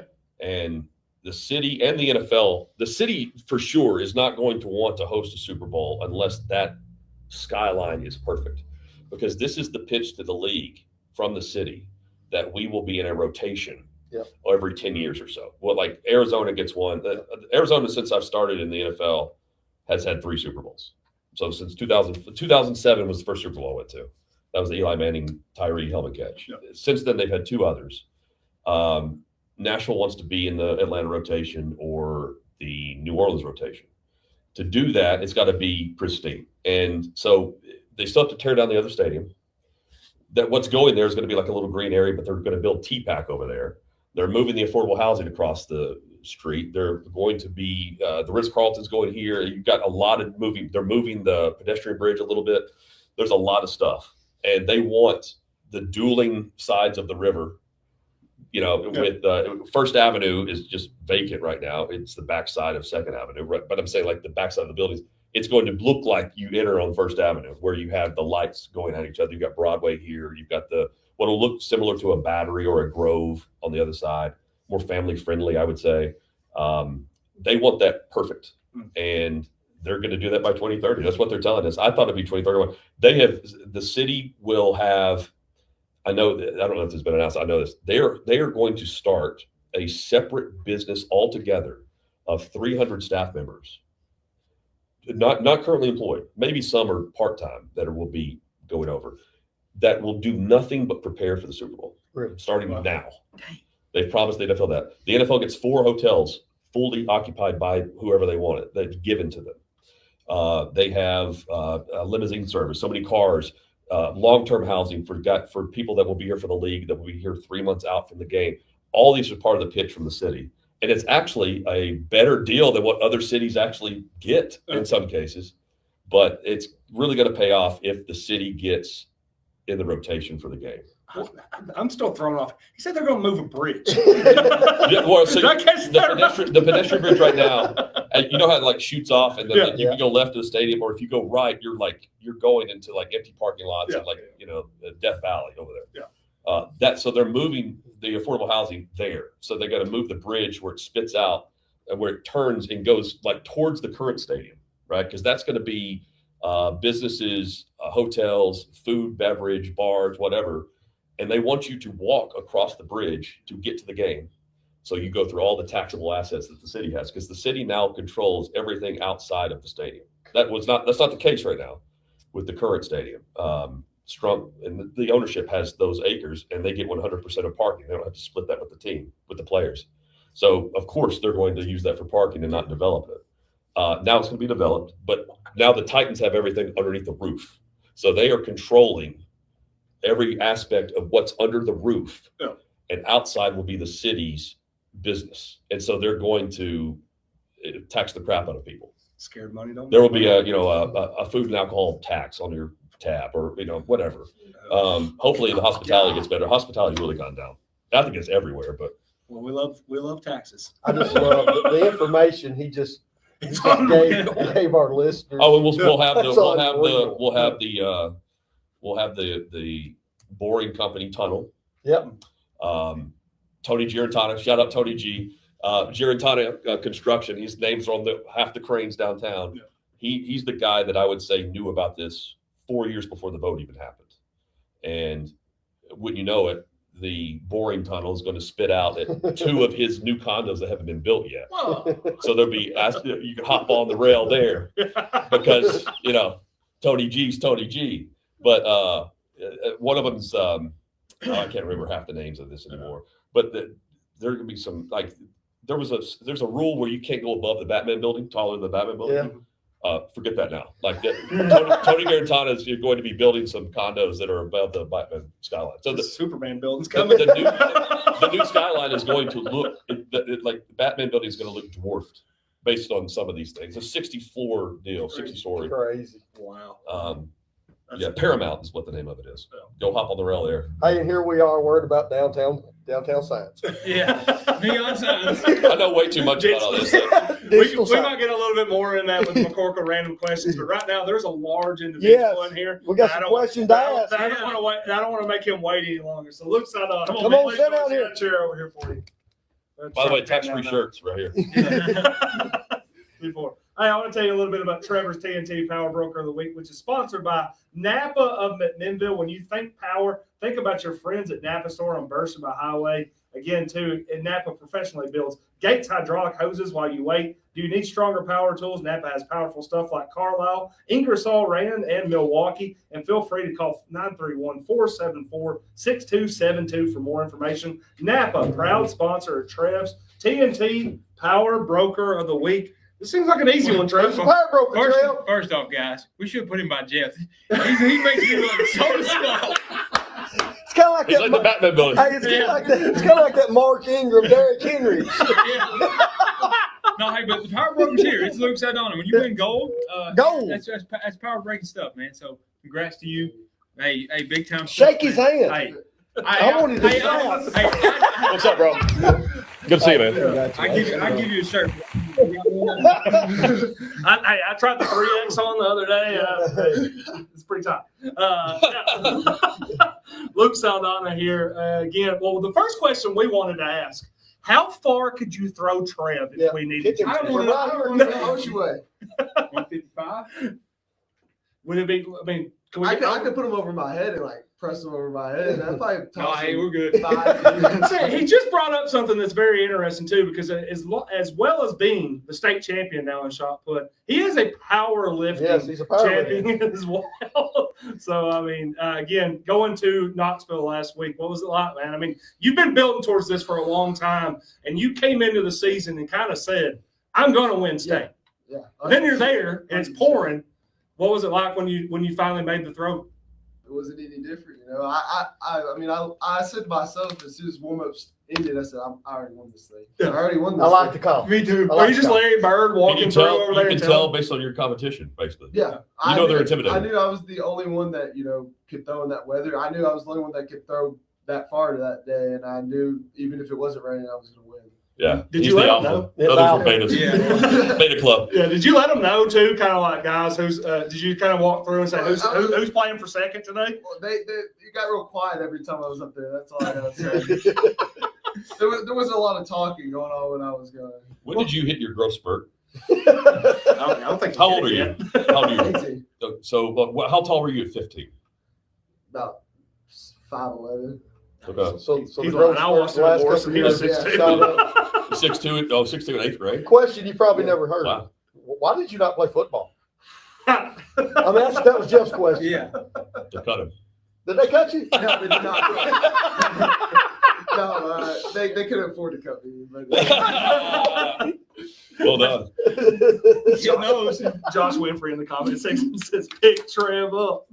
No, we're good. Don't do it. No, That'd yeah. be awesome. We can chat GPT it later. Well, I would say that a lot of the things that happen in football, you did play. You were out there, but I think track was. I mean, this thing with shot put and discus was something that you really identified with freshman, sophomore year. That you were thinking, this is where I'm going to be. Second as a junior, state champion as a senior. So I mean, what did the next level hit once you did quit football and put all your time and effort into this and powerlifting, obviously? yeah, of course. I mean, it felt great, you know, just being able to focus on one thing. I will always say football is my first love, and it hurts that I'm not playing anymore because I can talk about football with anybody. I love college football. That was my dream as a kid, was always play college football. Sadly, you know, I'm still living out the dream of going to, you know, Division I college and competing at the highest level. Just not the sport I expected to. And, you know, my younger self asked me what I was doing now. I told him, he said, "What are you doing?" What? You know, the main reaction when people say, you know, I throw shot put. Yeah. What is that? See, if we were on the Upper Cumberland and Porter right now, there will be college coaches that would probably sight unseen, just say, "We'll offer you." Yeah. Are you like because of this? Like, are you on your path to like the Olympic Games with this? You know, that is a goal of mine.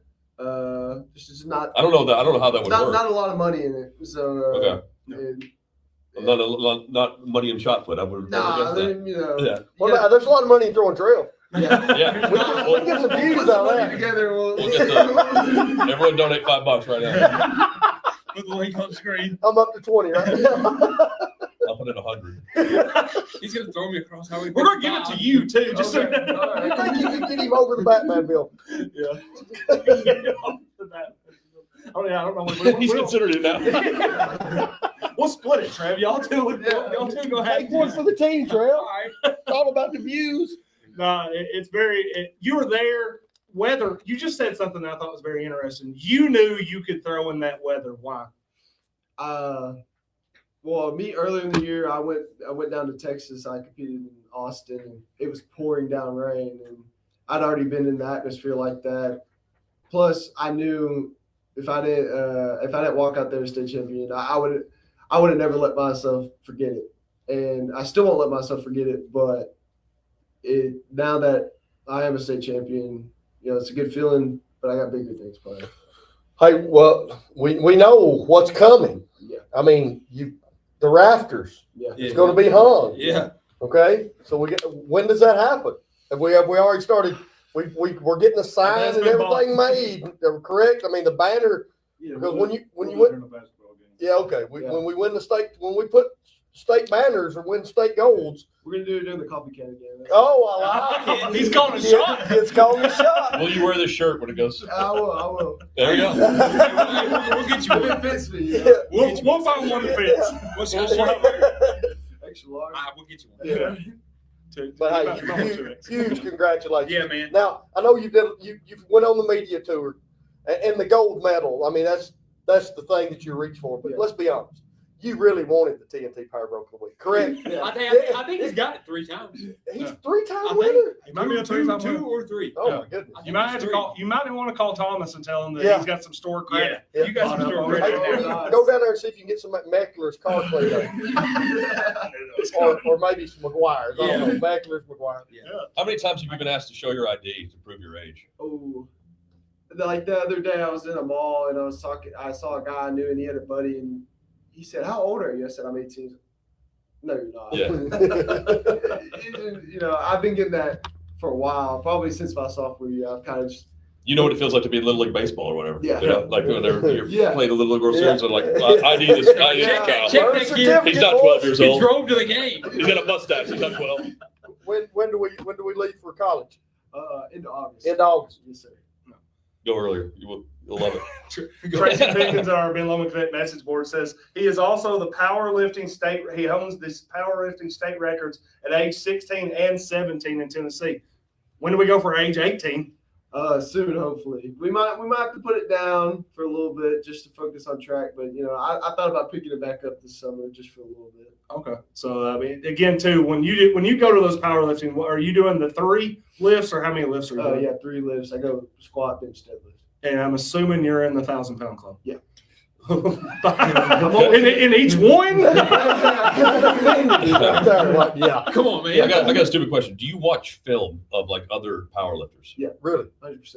I love watching it. Like, do you watch old school like Mark Henry, those Yeah. dudes? Yeah. Okay. I love Mark Henry. Yeah, dude. He's I love awesome. He's a him. great dude, too. I like him as a wrestler too. Yeah, World's strongest man. You know, that's my Sexual chocolate. That's my Mark backup. Henry. That's my backup plan. Is just become a WWE star. You know. Yeah, man. I like that. Really like I like that. There's a little money in that. You know what I mean? Shot put, WWE star, coin wise. Yeah, there's some professional Yeah. or semi-professional wrestlers that are tied into the high school. Yeah. Right now, you talk to Stephen Martin by chance. he might give you some tips on that. Let's get it with Double J, Jeff Jarrett. Yeah. Need to get you set up there. He lives in Hendersonville. This is your guy. Yeah. Double J's awesome. Yeah, like he's I don't know. He's one of the few former wrestlers that can walk around pretty good. Yeah. You know, but he was legit.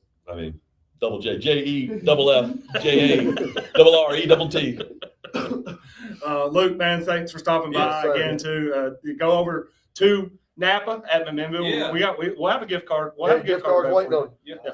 So if you want to go over there and get You got to some get stuff. something to shine that gold medal. Yeah.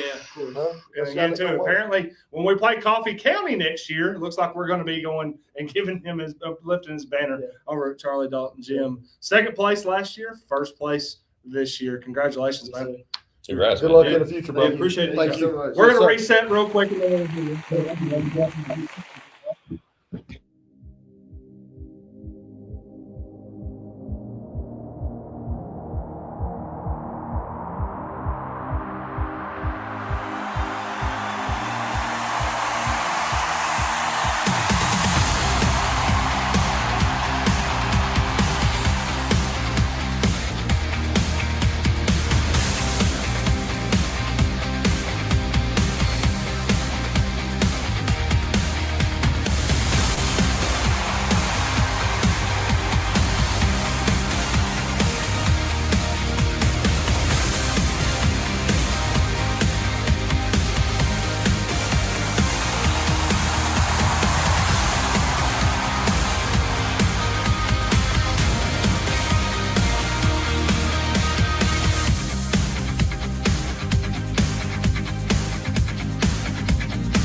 Welcome back to the Warren County Sports Authority Show, again presented by Prater's Barbecue, where we're going to be here in about a half an hour. So if you want to see the post-game show of the Warren County Sports Authority, do that. We actually thought we were going to lose Sullins there for a second. I thought Luke was just going to carry him out of the building. Our post-game show is a hard R, rated hard R.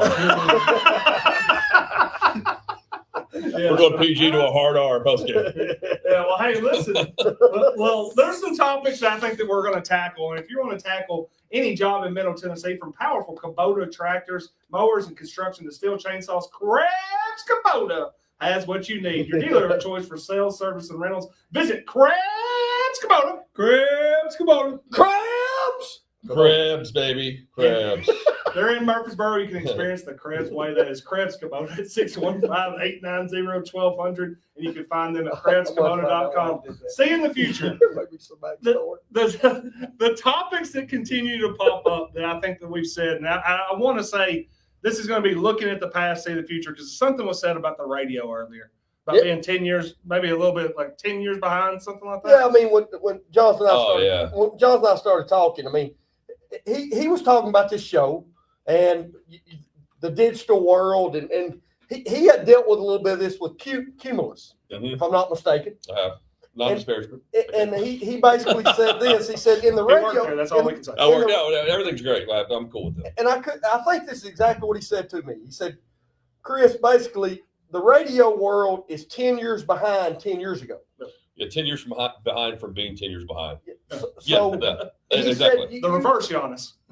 At some point in time, you need to look and see if this is what you want to do. You've got to understand you're going to have to break away from that mindset and realize there's a bigger world out there. So I think the thing is it took a while for people to figure out how to sell digital and how to buy digital.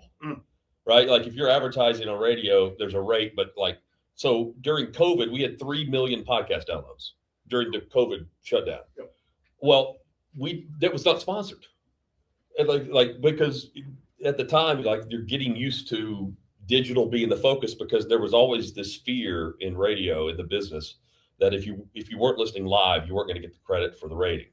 And it was the exact opposite. We started podcasting the full show, and we had better ratings because of it.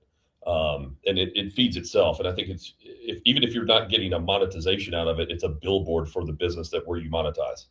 And that's what it took so long to lock in. Now every radio show, if we go to Radio Row at the Super Bowl, I call it streaming row. Yeah. Because every single show has a camera in front of them. Every one of them. And it's sponsored. Everything's sponsored. So again, to Krebs Kubota seeing the future. Now that we say 10 years behind, what's 10 years in the future look like? Or what's 10 months in the future look like? Man, I don't know. This is ever evolving. Here's my fear is that AI becomes the script writers for this stuff. You can watch local news right now, national. You can watch Fox News, CNN, whatever. And you can tell if the anchor is reading a script written by AI. You can tell. Because there will be certain spellings, or a teleprompter program. There are certain codes in there. If you do quotation marks, it's going to make something bold instead of actually show the quotation, that kind of thing. And it kind of trips them up. They didn't write it. And I fear that it's getting too much like that. If you're at a roast on Netflix, how many of those jokes are written by AI? I don't know. But the comedians are getting credit for it. Songwriting, same thing. Or more than zero. When did you realize, and you've talked openly with Clay and all the things that kind of transpired through the years, when did you realize that, hey, Cumulus will not be the future for us? Well, they could have been. Okay. The future, though, for us was, okay, at the time, I was on my third contract. I'm about to turn 40 at the time. Or I was at 39. I'm about to be 40 in my next contract is what I meant to say. And I felt like if I stayed exactly where I was always going to be a midday host instead of trying to figure out what. And Clay was on a rocket ship. At the time, he hadn't sold to Fox, but he told us he was going to sell. So we knew that going in 6 months after he hired us and wrote our contracts.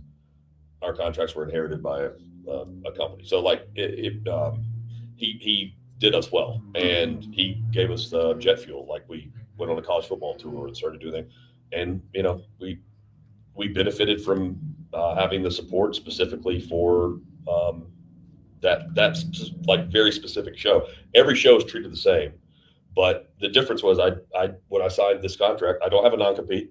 Clay didn't believe in that. If I want to go work for his competitor the next day, he says go ahead. And there were contracts that media companies don't want to match because it puts them in a bind because it sets a precedent that they don't want to break. Because at 27, when I signed my first contract, I was going to sign anything on that paper. Well, it ends up being a 12-month non-compete with clients and a 6-month non-compete in the market for radio.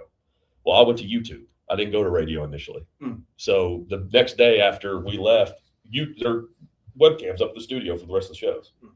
That's like what I'm talking about. It just took a while to figure out, like, okay, this is where we're going. And honestly, if you don't have to be employed by anybody to do a career in media now. You have a camera and an iPhone 17 shooting movies now. Like it's not easy. It's not easy. Most people that start a podcast don't make it past episode 10.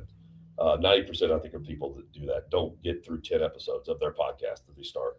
But if you're willing to stick with it and you don't care about the low numbers early on, eventually you're going to see an uptick. You'll hit an algorithm that I don't know who comes up with, and you'll see some algorithm ad sales. And especially if you know your clients. I was friends with all my clients.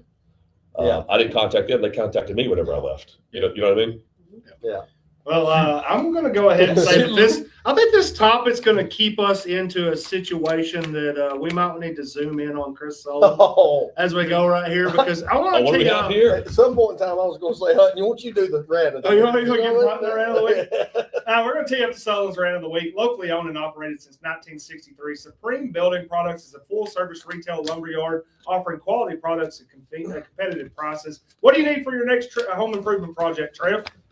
Dimensional lumber. That's a good thing. Benjamin Moore paint. Yep. Door handles. A door. Shingles materials. Good. All that stuff. You saw you got a full tour of the office last week. It's great. We want to thank Reese Moore for putting us up last week. Supreme Building Products. Make sure you follow Reese's FYI Fridays for the latest weekly specials. Shop local. Shop Supreme Building Products. I'm going to say over under on Sullen's rant of the week this week is going to be 5 minutes. Take the over, and everybody else put on some sunscreen because it might get a little bit. Somebody's about to get burned. Well, Sullen's taking over. I'm going to be honest. I think Trev knows that the rant's going to change just a little. I knew it. I'm going to take the under. No, I don't know if over under, but it's going to change just a little. And I'm going to say some things that I think are going to shock some people in this community. Okay? Yeah. You agree? Yeah. It's going to happen. Yeah. Okay? First of all, when we got started in this about a month ago, we told you we thought we could do it better. And then I also decided if we were going to do this, we were going to do it a lot like when we coached. When it went well, we would let other people give us applause. Yeah. And when we screwed up, I'll be the first one to say we screwed up. Yeah. Okay? I'm going to go out and I'm going to publicly apologize today. This past week, I should have had Jeff Simmons at the TSSAA event. He should have been covering Luke Saldana live. I'm going to say that. Publicly, I made that mistake. I should have paid for Jeff to go up there. I didn't. I'm totally sorry about that. Had a lot of things going on. Yeah. Trying to get a studio, the things that people are saying, because we kept hearing this. Oh, they're just out there flying around. Kelly's doing some stuff. They just going from place to place. They didn't realize all the things that are going on behind the scenes. There are a lot of things. Hey, Jonathan Hutton just told you behind the scenes of the Super Bowl. We get a 30-second snippet of what's on WKRN. He's telling you there's a whole lot more to that. Okay? That will not happen again. We're going to cover this area in a way that it deserves to be covered. Another thing we're not going to do is when we do it right, which is Jeff Simmons covering every sports team that was picked in Warren County, we're not going to go to social media and say, hey, congratulations, you did a great job with that. Hell, that's what he's supposed to do. That's your job. That's our job. I already told these people, I don't need your mamas and daddies getting on air and saying, hey, good job. Congrats. Hey, you put out a good story. That's what we're supposed to do. Word for word. Okay? Yeah. We have told you that we're going to bring a team of people. I'm fixing to announce one. I got his okay. James Clark is now a lead contributor to WCW. One kind of way. Lead contributor. He said, Chris announced it. And when I was talking to James Clark about a month ago, he made a comment to me that stuck in a way that I believe today at 1 p.m. I said can work. James Clark said, I said, James, we're thinking about doing this. At some point in time, we'll have to charge a subscription. He looked at me and he said, Chris, why should you have to pay for online media? He said, now you need to pay for the local voice because Kelly is out delivering that. He said, but when we were at the Standard, all the payment was this. We had to pay 28 delivery drivers. We had to pay print, those type things. He said, you ought to be able to bring enough sponsorship where your readers get it for free. In case in point, there's nothing that Kelly puts out on Warren First that ever has to be paid. There won't be a damn thing that's ever put on Warren County Way that you ever have to pay for. I guarantee it. You have my word. It's free. It's totally free. Keep your paid subscriptions online. Keep going on that website where you can't get on and you don't know how to log in, and then look at our stuff for free and tell me who does it better.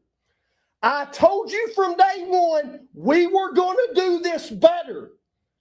You're fixing to find out. And when you see all these sponsors that we're fixing to bring on board, and these two guys know it's already beginning, do yourself a favor, go out and use those sponsors, please, because we're going to give this community what they deserve.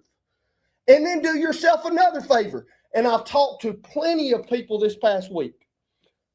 Linda Gilbert calls me, and everybody knows Linda Gilbert. Great, as good a woman as there is in this community. She says, Chris, news is not the same anymore. I said, call Kelly Walker. She's going to get you a subscription, and we're going to help you, Miss Linda. We're going to give you something that you deserve. When I say we're going to do it, it's going to happen in the next week. Now, we're going to name other contributors here in the next week to 2 weeks, and we've already told you about them. But I promise you to Warren County, I'm looking you square in the eye, you will never, ever pay for something on the Warren County Way. It is absolutely free. Put it on the board and take that $7 or $70 that you're paying and then figure out, do you want to save it?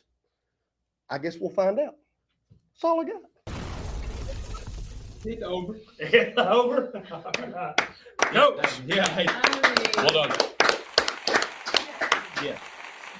By the way, White County and Coffee County, you can pay. Just work. Hey, Eric Mitchell, Michael Dodson, double. Yeah. Joe Patco, triple. Yeah, we're going to zip code that. Yeah, digital fence. Coach, we talked about that this afternoon, and I knew I had an idea where the rant might go to. So in spite of what you think, you don't know. Oh, so you didn't know this? No. Oh, okay. No, I changed it. He walked into the office and he said, "You ain't gonna believe what's coming." He said, "It's gonna be free," and it is. I mean, that's what it is. Yeah. Well, we talked about it as we were leaving. We had a business meeting this afternoon. Yes. Just to be honest with it, and we said, I looked at Coach and we said, "Hey man, I think the businesses that want to support what we're doing right now will be more than enough. That we don't have to charge the public to try to make make more money, to try to make more to do this. I think that our Raiders have already shown. I mean, as Coach pointed out today, we had 2,000 followers join up in 6 days. There's people that are going to want what we're going to have, and then there's as Coach said, there's some people that say, as today happens, as news happens, that they're sitting there thinking, yesterday was a great example. There's unfortunately, there was an incident in crime that happened, and they were saying, hey, we might have a suspect and then people were saying, I shouldn't have to pay to find out. Shouldn't have to pay to read that. Something like that. And I think that at the end of the day, we're like, we're not going to have to pay to read any of it. Yeah. You can find it. I told you can find some of it. It's going to be in there too. Jonathan Hutton's one of our own. He's a Warren County, okay? Through and through. I told everybody in Warren County was listening, you give us 60 days. We're at the 30-day mark. Yeah. Give me 30 more. Well, and it's what Hut just said a few minutes ago when he left who he was with, that people were reaching out to him. We had a good meeting today, and yes. They want to be involved in what we do. People were texting me, you Jeff, saying, hey, how can I be involved? What can I do? And a lot of it is, hey, let us get some things in order so that way when we present you something, we're presenting you something that's legit, and we're not just throwing something together and saying, oh yeah, we'll make it work. We're gonna present you something that's good for you, good for us, and good for the community. Wait till this rant circulates. Yeah. So there's a difference between a client and a partner. Yeah. And that's really how you treat people. It's a partnership more so. Yeah, I think we talked about that today, that there's things that we can do for people that at the end of the day, we want them to succeed as we succeed. Yeah. And I think if we're succeeding, I think we'll succeed in what we're doing for them. And I'll hit on this a little bit too. When we talk about our partners, we need partners. We got to have partners to make this work, but we want our partners to realize what you're going to help. You're going to help get these stories out to everybody and anybody that wants to read it, that wants to be associated with it. So, and we're proud of our partnerships. Business meeting today, a great meeting. Can't wait to have. We got more coming. Got a guy right here that he's almost become I don't want to say big brother. He's a lot better looking. Let's be honest. This cat, I hear this I've heard this for at least a week. He don't have a radio face. No. Okay, he's not like you three. Yeah. You know what I mean? Yeah. This is more of a billboard type guy. No, but he's definitely looked out for us in some ways. Yes. And you guys have talked a lot, and he's been open and honest in the conversations that you've had of, hey, this can work, this can't work, get away from it. And I feel like that's what's kind of been the driving force behind. Hey, let's just see where we can take this. I will say I did give him reasons to stick around though. Right, I did. No, absolutely. Yeah. It wasn't just absolutely. I was trying to give him options pros and cons. No doubt. If you stick here, here's how I think it could work, and here's like. No, I wouldn't. But I know. But this way, you guys are in full control. Like he just announced it's free, because he wanted to, so he did it. Yeah. That's what it should be. It's really not open and honest. That's a great way to be when it comes to business. And we really appreciate that. And nice. It's very nice. In fact, I wouldn't even call it refreshing. Well, I just want to make sure Jeff understands his check will still cash next week, even though it's free. When did you guys come up with the name Warren County Way? He said it. He just said it. It was like that. That's it. He said, we're just going to do it. It's the Warren County Way. Cool. And I was like, okay, sure. Fine. I think Jeff, he thinks I'm a big guy with alliteration. You know what I mean? That's right. Yeah, you do like. I do like that. You leaned into it. Just was saying, yeah. I have been told that like WCW, it's like we're going through the Monday Night Wars. And somebody did tell me, WCW lost. And I said, yeah, but they sold out. You know what I mean? We're not going to sell out. Well, I don't, It makes dollars. It gets me some of them high-rise clients. I'll be walking by the building. I don't know what Clay's always in the media about business. If Clay calls, we'll answer. Clay owns a coffee company now called Crockett Coffee, and he sells it at the Alamo. That's random. It's just random. He just bought a random coffee company called Crockett Coffee. We got a couple more segments let's get into. Locked in. Hey, before we tell you who's locked in this week, let's talk about the people who make sure you're never stuck on the outside looking in. The Locked In segment is brought to you by the Lock Shop right here in McMinnville. Whether you're dealing with your home, your business, or your vehicle, there are folks you can call when you need fast, reliable help. Locked in your keys in the car, need help at your home or office, the Lock Shop has you covered with residential, commercial, and automotive services. They even offer a 24-hour emergency service when you need it the most. They've been your hometown locksmith since 1996, and they're bonded, certified, and licensed, so you know the job's getting done right. Give them a call, 473-4216, and let the Lock Shop get you back in. Guys, locked in this past week. Braxton Womack and Nick Stern. Oh, man. Yep. The Spring Fling champs go in there. And I think there's something that Braxton said to me over the weekend was getting into that Saturday.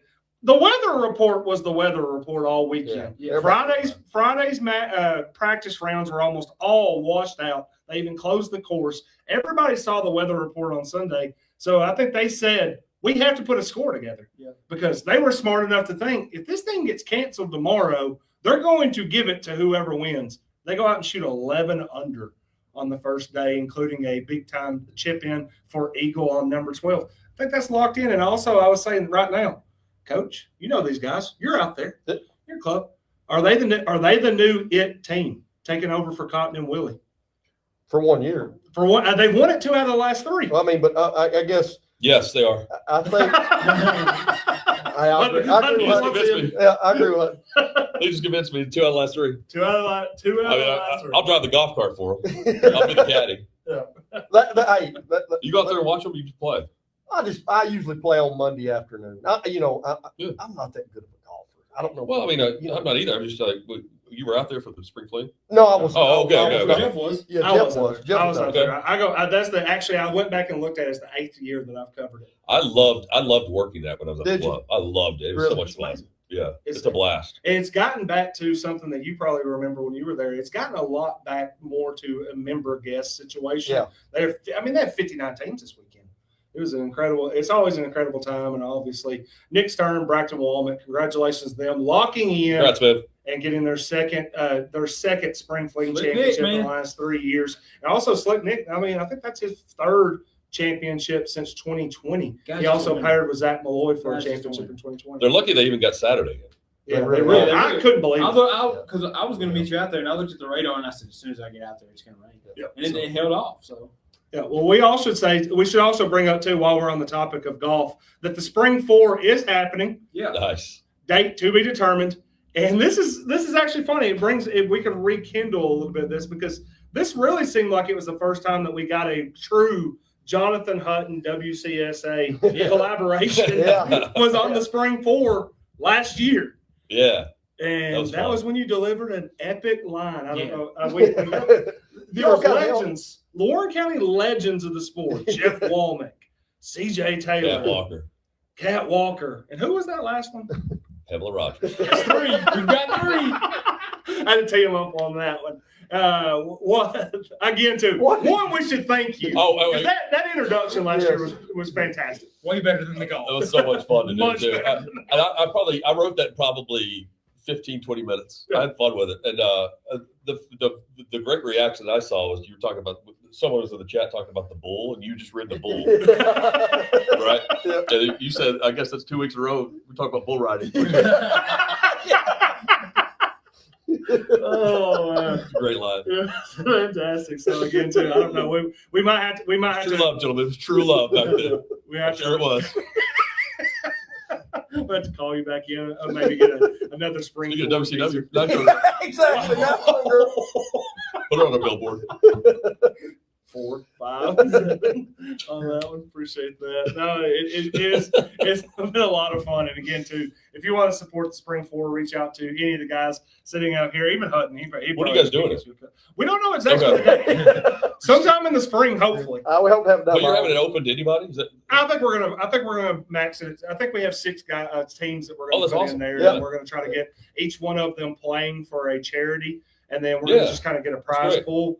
And then a certain percentage for every one of them, but then maybe an extra little bit for whichever team wins right now. Advice on so I did this thing called Midday Masters for Leukemia Lymphoma Society. We did it at Topgolf. Mm-hmm. I went to like a thrift store, found a green jacket. You put your logo on that green jacket, and then you have the jacket ceremony. You have to. That would be awesome. I like it. Yeah. You have your green jacket ceremony. Yeah, Trev, that's your job. I'll make it happen. I don't know how. Have Chisholm put it on there for you. Yeah, we'll make it happen. Yeah, again, too. It's one size fits all. Like if it's a big guy, sorry. Yeah. It's whatever the thrift store has, whatever Goodwill is offering. I'm not going to win, so don't worry about everybody else. I'm not. If I win, my partner's going to come through big time. No. I don't know. We haven't completely figured out teams, but again, too, it's going to be something that we're going to be collaborating again with Mud Bums with. Also, going to be collaborating with Warren First on that as well. So if you want to reach out to Brett, any of the WCSA or Warren First, we are going to be trying to take donations there because, again, too, all the money that we raise off of it, whole sponsorships, everything like that, will be going to charities, nonprofits, probably, Coach. Non-profit. Real ones. Mills on Real Wheels. ones. Mills on Wheels. Mills on Wheels. Yeah, the real ones. Yeah, the real ones. Did they get funded this year? Mills on Wheels did get Yeah, they funded. did. Actually got a little bump up. And we're trying to get them more funding while we take money away from others. We do. That's what we do. Hutton, you talking about that, and that was like the first time we had a big interaction with you. Yeah. When did you kind of take notice and see what we were doing? I feel like I hit up Jeff on a chat. I think it was your morning show, I think, first. So. And it just was in my algorithm, which is a great sign because, again, like I don't get on Facebook all that much, but when I do, you guys are popped up all the time. And I was normally getting off work around the time you guys were going live, but I was about 30, 45 minutes behind.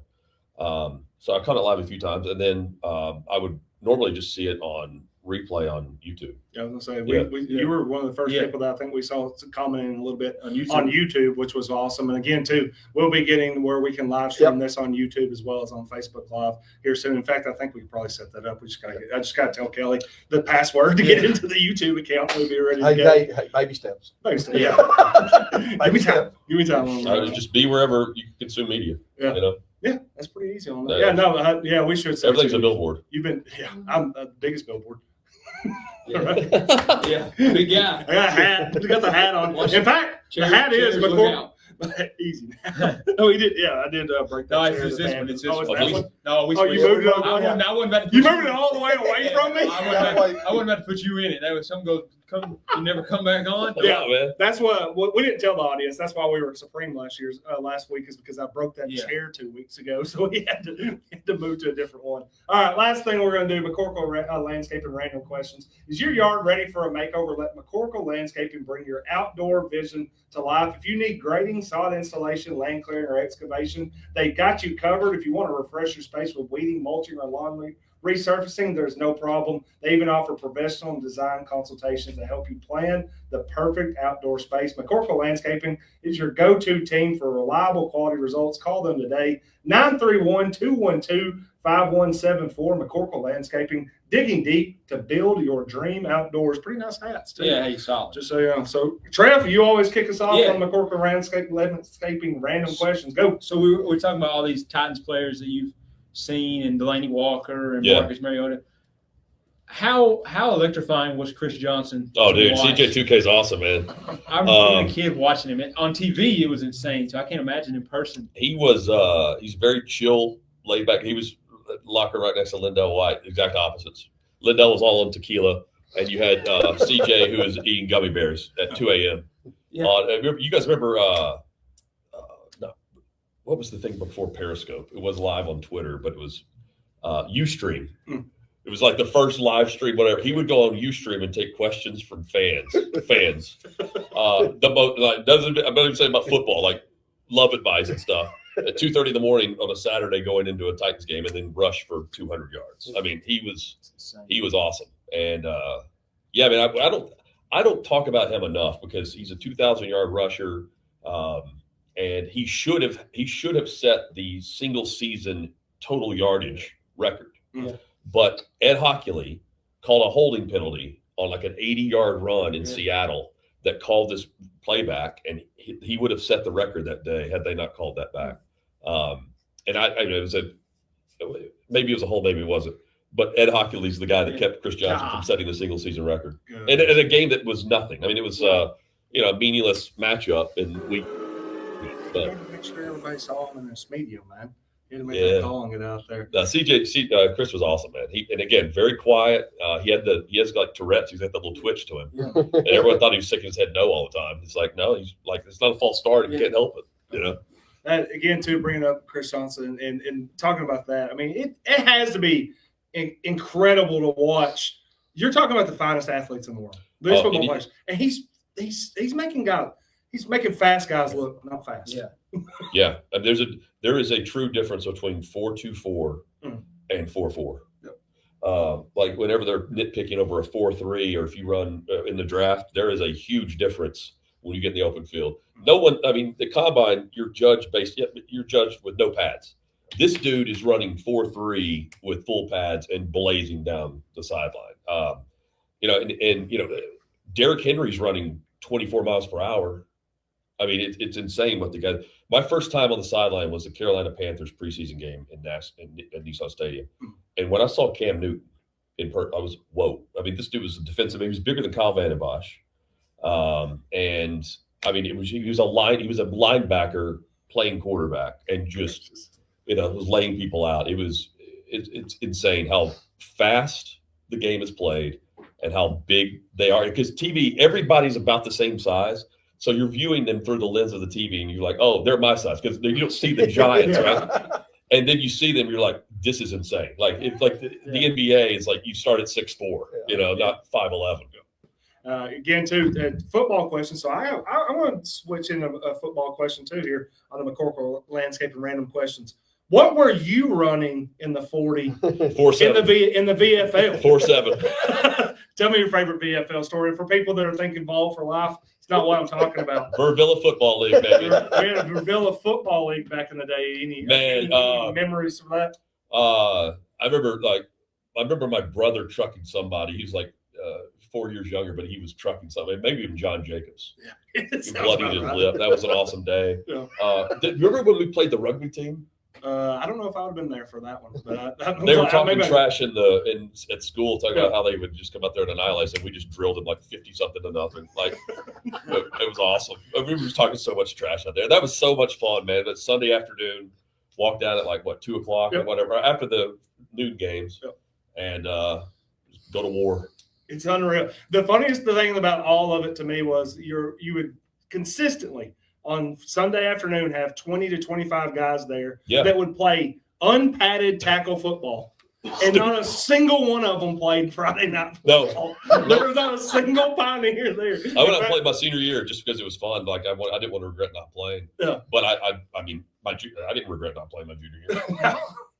Did they win in high school for you at any point? I think we won about 4 games. One in 39 during my 4 years. We won against Centennial my senior year. That was our only win. It's funny you brought up Randall Harrell, and I'll give a shout out to Randall Harrell because one of the craziest things I ever saw out there was Randall, obviously, and unreal out there, actually sent somebody's tooth through their lip.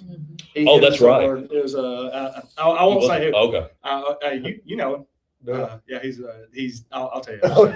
He's a Tilton. Yeah, I remember that. Yeah, sent his tooth through his lip on a hit. It was a hard. He was pledged fraternity at the time, probably. And then too, there was another one where we had a very special day where we actually went over to Nunley on a Sunday. Oh yeah, dude, that's right. I forgot all about that, man. That was a Chase McGee, Brandon McGee almost fight there. The McGee, they were not even related or anything. And Brandon McGee.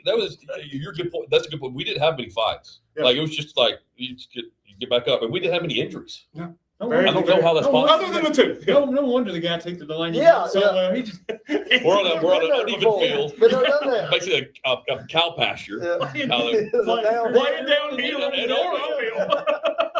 Right into the little softball field up there in Verville. I mean, it was a blast. The coin toss mattered a lot. What side of the field you got to play on. I remember going back home and just being filthy and trying to rush to get ready for church on Sunday night.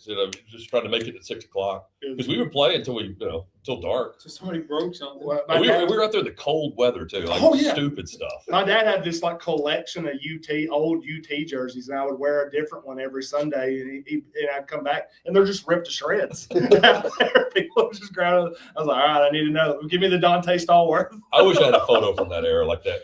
That'd been awesome. I'm thankful there's no social media then. That's a lot of pictures at Porter's Pond. Yeah. When everybody kept talking about Hutton coming on, they were asking me. Chisholm was in there too. We talked about Porter's Pond last night. Yeah, I would say that's as far back as I remember. Hutton is probably going back to the VFL days. I think that was when we really got to know each other. Jameson, Justin too. Yeah. I was out there with Baldwin. Sullins, you got a question? First of all, I think we got to make sure we do something right here. Okay, Mud Bums, the message board. Yep. Who's going to win tonight? Who's gonna win tonight? Yeah. Who's the winner? I mean, Oh. yeah, we gotta make sure Mud Bums is. Oh yeah. Oh, well, we'll give that to. I think we're gonna give that to Josh Winfrey. I like Josh Winfrey. Even though like though I really wanted to see his comment that he kept trying to rally everybody to Luke to pick up Trey. It didn't happen. But we'll give that to. The reason we want to bring up Mud Bums is, hey, Mud Bums is a great sponsor. Yes, sir. And we got to realize this coming Saturday, May 30th at 10 a.m., they got an event that's taking place. They're cruising for Chucky. A lot of people know Chuck Cantrell passed away in this area. Brad Bolden and those guys have arranged a poker run that will start at 10 a.m. May 30th. Make sure you go out there and attend that. A lot of people know Chucky Cantrell in this community passed away, and those guys are trying to do a good job of raising money for his family. I said I'd get that announced. I want to make sure those are great people. Brad, if you got any questions, call him.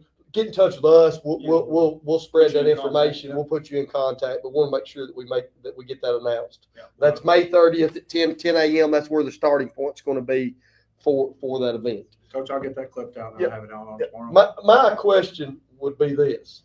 Hutton, I mean, let's be real. I mean, he is a flat out legend. Yeah, not after you gave that rant. No, but he really is flat out legend.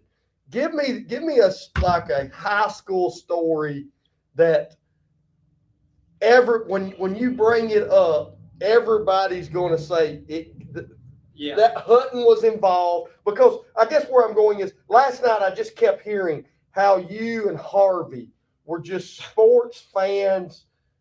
We just like talking trash to the other team. See what we could get away with. Give me a line that you used. I mean, we had shirts. What's the aroma? Must be Tullahoma. We had that. That's pretty good. C4, put that on one. Yeah.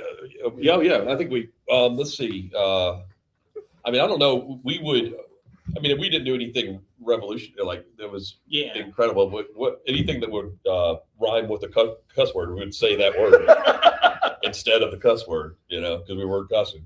We didn't get the technicals. A debate that really came up was, were you guys the start of the Front Row Bros? Because there's some things that went on. Yeah.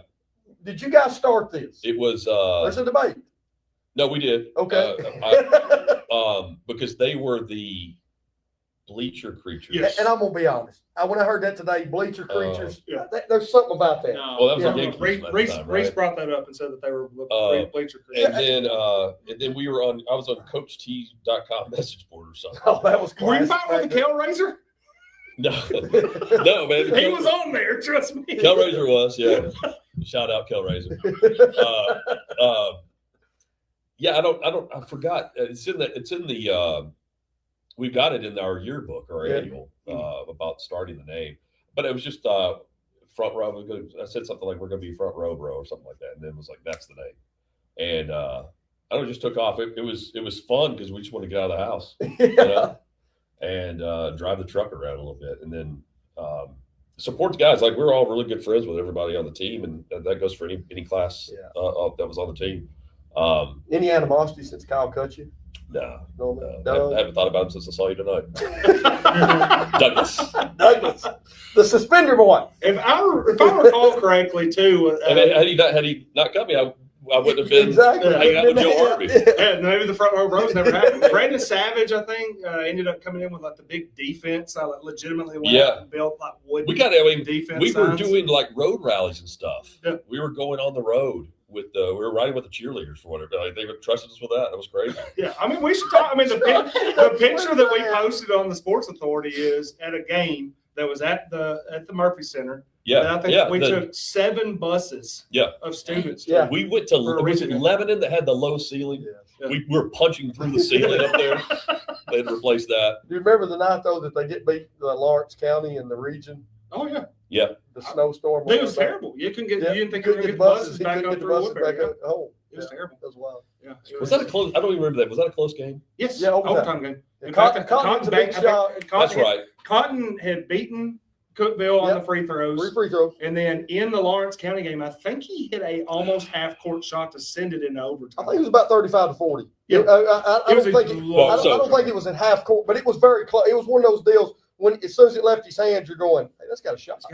My favorite game is a game we lost, but my guys balled out against Brick Jolly, White County. Yeah. Kyle Gribble, Yeah. all that, and you've got They won Cotton the on. state. You got Cotton on Giles. I mean, that was or was it? Who was the point guard as well? Man, I'm bad with these names now. He was older than me. He was a senior, probably junior at the time. 90. Warren County. Yeah, it Was was it breakdown? breakdown. Yeah, thank you. Breakdown. That was so much fun, Yeah. man. And you got. We were talking all this trash. They were just that good. Oh, they were that Just good. draining threes. Brent Jolly's Brent Jolly. It's fun. That's a great story. I think I've told Trev and Simmons that Sparta group was that good. They were legit. You didn't man. realize how good they were until they got to state. I'll never forget. This is when I knew Big John Henderson was a complete man. I was at that game I was there too. with the bike rack. Do you remember what he did to a fold-up chair? Well, I remember what Ron Slay did. He just sat there trying to laugh at him Yeah, but I'll never forget after that game was over and they beat Pearl Cone, and let's be honest, in the semis. that really shouldn't have happened. I mean, Pearl Cone early came out and just hit them in the mouth, and that Sparta just Yeah. kept chipping. Yeah. Kept chipping away. But I'll never forget when that game was over, Big John Henderson took a folding chair and he folded it the other way. But he did it really quickly. So I was thinking, that's not the way that chair was supposed to be I folded. bet Luke said He was a beast, man. He was a man. I bet he would ripped up Yes. the bike rack going down the ramp. He was ripping it out of the concrete. And Ron Slay, because Ron's at the zone now. I remember having him on, and funny enough, today at my parents, me and my dad, I saw him a ticket from the '97 Really? White County Really? matchup. So Ron loves that game because he's like the refs are totally screwed it up. But I'm like, dude, you guys could not stop Kyle Gribble. No. I mean, No. that was an incredible semi. Did they play Cleveland? They did. So Vincent Yarborough. Yes. Wow. See that there were some names, man. I can't. Gracious. We were playing against John Cheesebrew. Remember that? Yeah. John Cheesebrew. Jay Sounds Walker. like something from Laguna Beach. Jay Walker chimed in on Ben Lomond Connect message board, said that Brett Dowdy scored 32 that night against Sparta. Yeah, man, that was a great game. Jay Walker. We lost that Legend. game, but that was pinnacle like fun because you're playing the best team in the state. What's And they all day there was a nervous energy to it. Yep. And our guys played well. I mean, that team was just that good. They were that They got our good. best, you know. Well, we're gonna let him finish in. up, man. What's Random your question? What you got for us? Where are you guys a year from now? Mm. And yeah, obviously you're still free, but Free at last. Yeah, but agree with that. when you say you want competition, Absolutely. how do you create competition? I think the competition is staring us right in the face. I think here's Like if you, I'm saying like if you tell you me. let the script, you either write your script or you let the script write itself, right? And once you accomplish the goal of you're number one, it's kind of like somebody like Johnny Manziel, like he's the underdog, and once he's the favorite, it's kind of messed up, he can't have the same pool. I think this is where we're at. I think other communities want what we do. Yeah. I mean, we talked to the Spartas and the Van Burens and the Coffees. Okay. I think that we want to see, because this does there's just a local tie. The people enjoy listening to Jonathan Hutton talk about old stories and keeping people informed. Yeah. Like with Kelly, with Warren First. I mean, just all the things that are going on in Warren County. There's other communities say we don't have that. Yeah. And I think that we can kind of show them how this can start and how you can bring a community together and do it in a way where it's beneficial to all. Yeah. I think that I would like to see us be able to start this. And I think that we're well on our way of putting this together for at least 3 to 4 other communities. I think the thing that I see in the next year is our further consolidation of the newsmakers and the voices that people hear in Warren County and trust in Warren County, that we're all putting them in a situation where you can start seeing them in a more consolidated factor. Because I think there's a lot of people that, we've seen this separation in media right now and everybody doing that. I think it's going to further consolidate because, as somebody's told me a lot, there's the sandbox. You can go play. And we're gonna bring those in there, and we're gonna make some pretty big sandcastles with that. But when it comes to competition, I think the biggest thing that I see on that is we'll win our competitions, and then we'll go find somebody else to compete against to make us feel. That's a good one, because I think what I see is like right now is the trunk of the tree. Yep. You guys are going to have a lot of different branches a year from now. Yes. With different shows, and eventually your competition will be under your own roof, and you'll be competing based on that. That's what we did at the Zone. Yeah. We're competing against Wake Up Zone and 3HL. We weren't really competing against the other station. Like that's just the truth. So there's a rivalry with it. It's funny you bring that up, because I think that he brought up the idea of the two that we're probably going to have a podcast, their own podcast. The two vocal females. I think they'll be really good. They're going to be a tough competition for ourselves. I mean, the viewership will be because they're going to check the numbers. Absolutely. And they're going to say, "Hey, we got you." Yes. Rising tide lifts all ships. Though. Yeah. I mean that's the biggest thing too, is we want to be tied into people. They're competitive, but they also want to be informative. I think in some order. Yeah. I think competitive and informative people can work for the Warren County. No doubt. I think when you say competition, though, I think the competition will be competing against ourselves. Yeah. And what I mean by ourselves is, hey, we want to push this even higher. I always bring that because you mentioned we want competition. Oh, we want competition. You can't. It takes. But here, when I say we more want, than that, when we say we want competition, I think some of the competition didn't think that we would be competition. Yeah. They didn't think this would happen. Yeah. And I think a year from now, your competition is under your brand, like your own shows, or you're trying to get the scoop over someone else because they're tied in with the community too. Like that, the whole thing is a competition. That's going to upset me if one of our guys actually scoops us. You know If you're one of your own guys? Yeah, like when I say upsets me, I'll be like, hey, that shouldn't happen. We got to be the leader of that. Ian Rappaport and Adam Schefter are getting paid by the same company right now, and they hate each other. And what he's really saying is the first time that we launch a show that it somehow has a better week than we have. That's the one that's going to burn. I will say this about competition. We want, and I mean this with all due respect, okay? We want people to come to us, and we're going, just like with Kevin, we're going to do everything we can to help. Like, let's say that you bring a governor or maybe a potential governor on your show. Yeah. Don't do it with 4 people viewing. Let him come to us, and then he'll have 7,000 or 8,000 views. It would help him in his political race. And then what we'll do is we'll give you birthdays.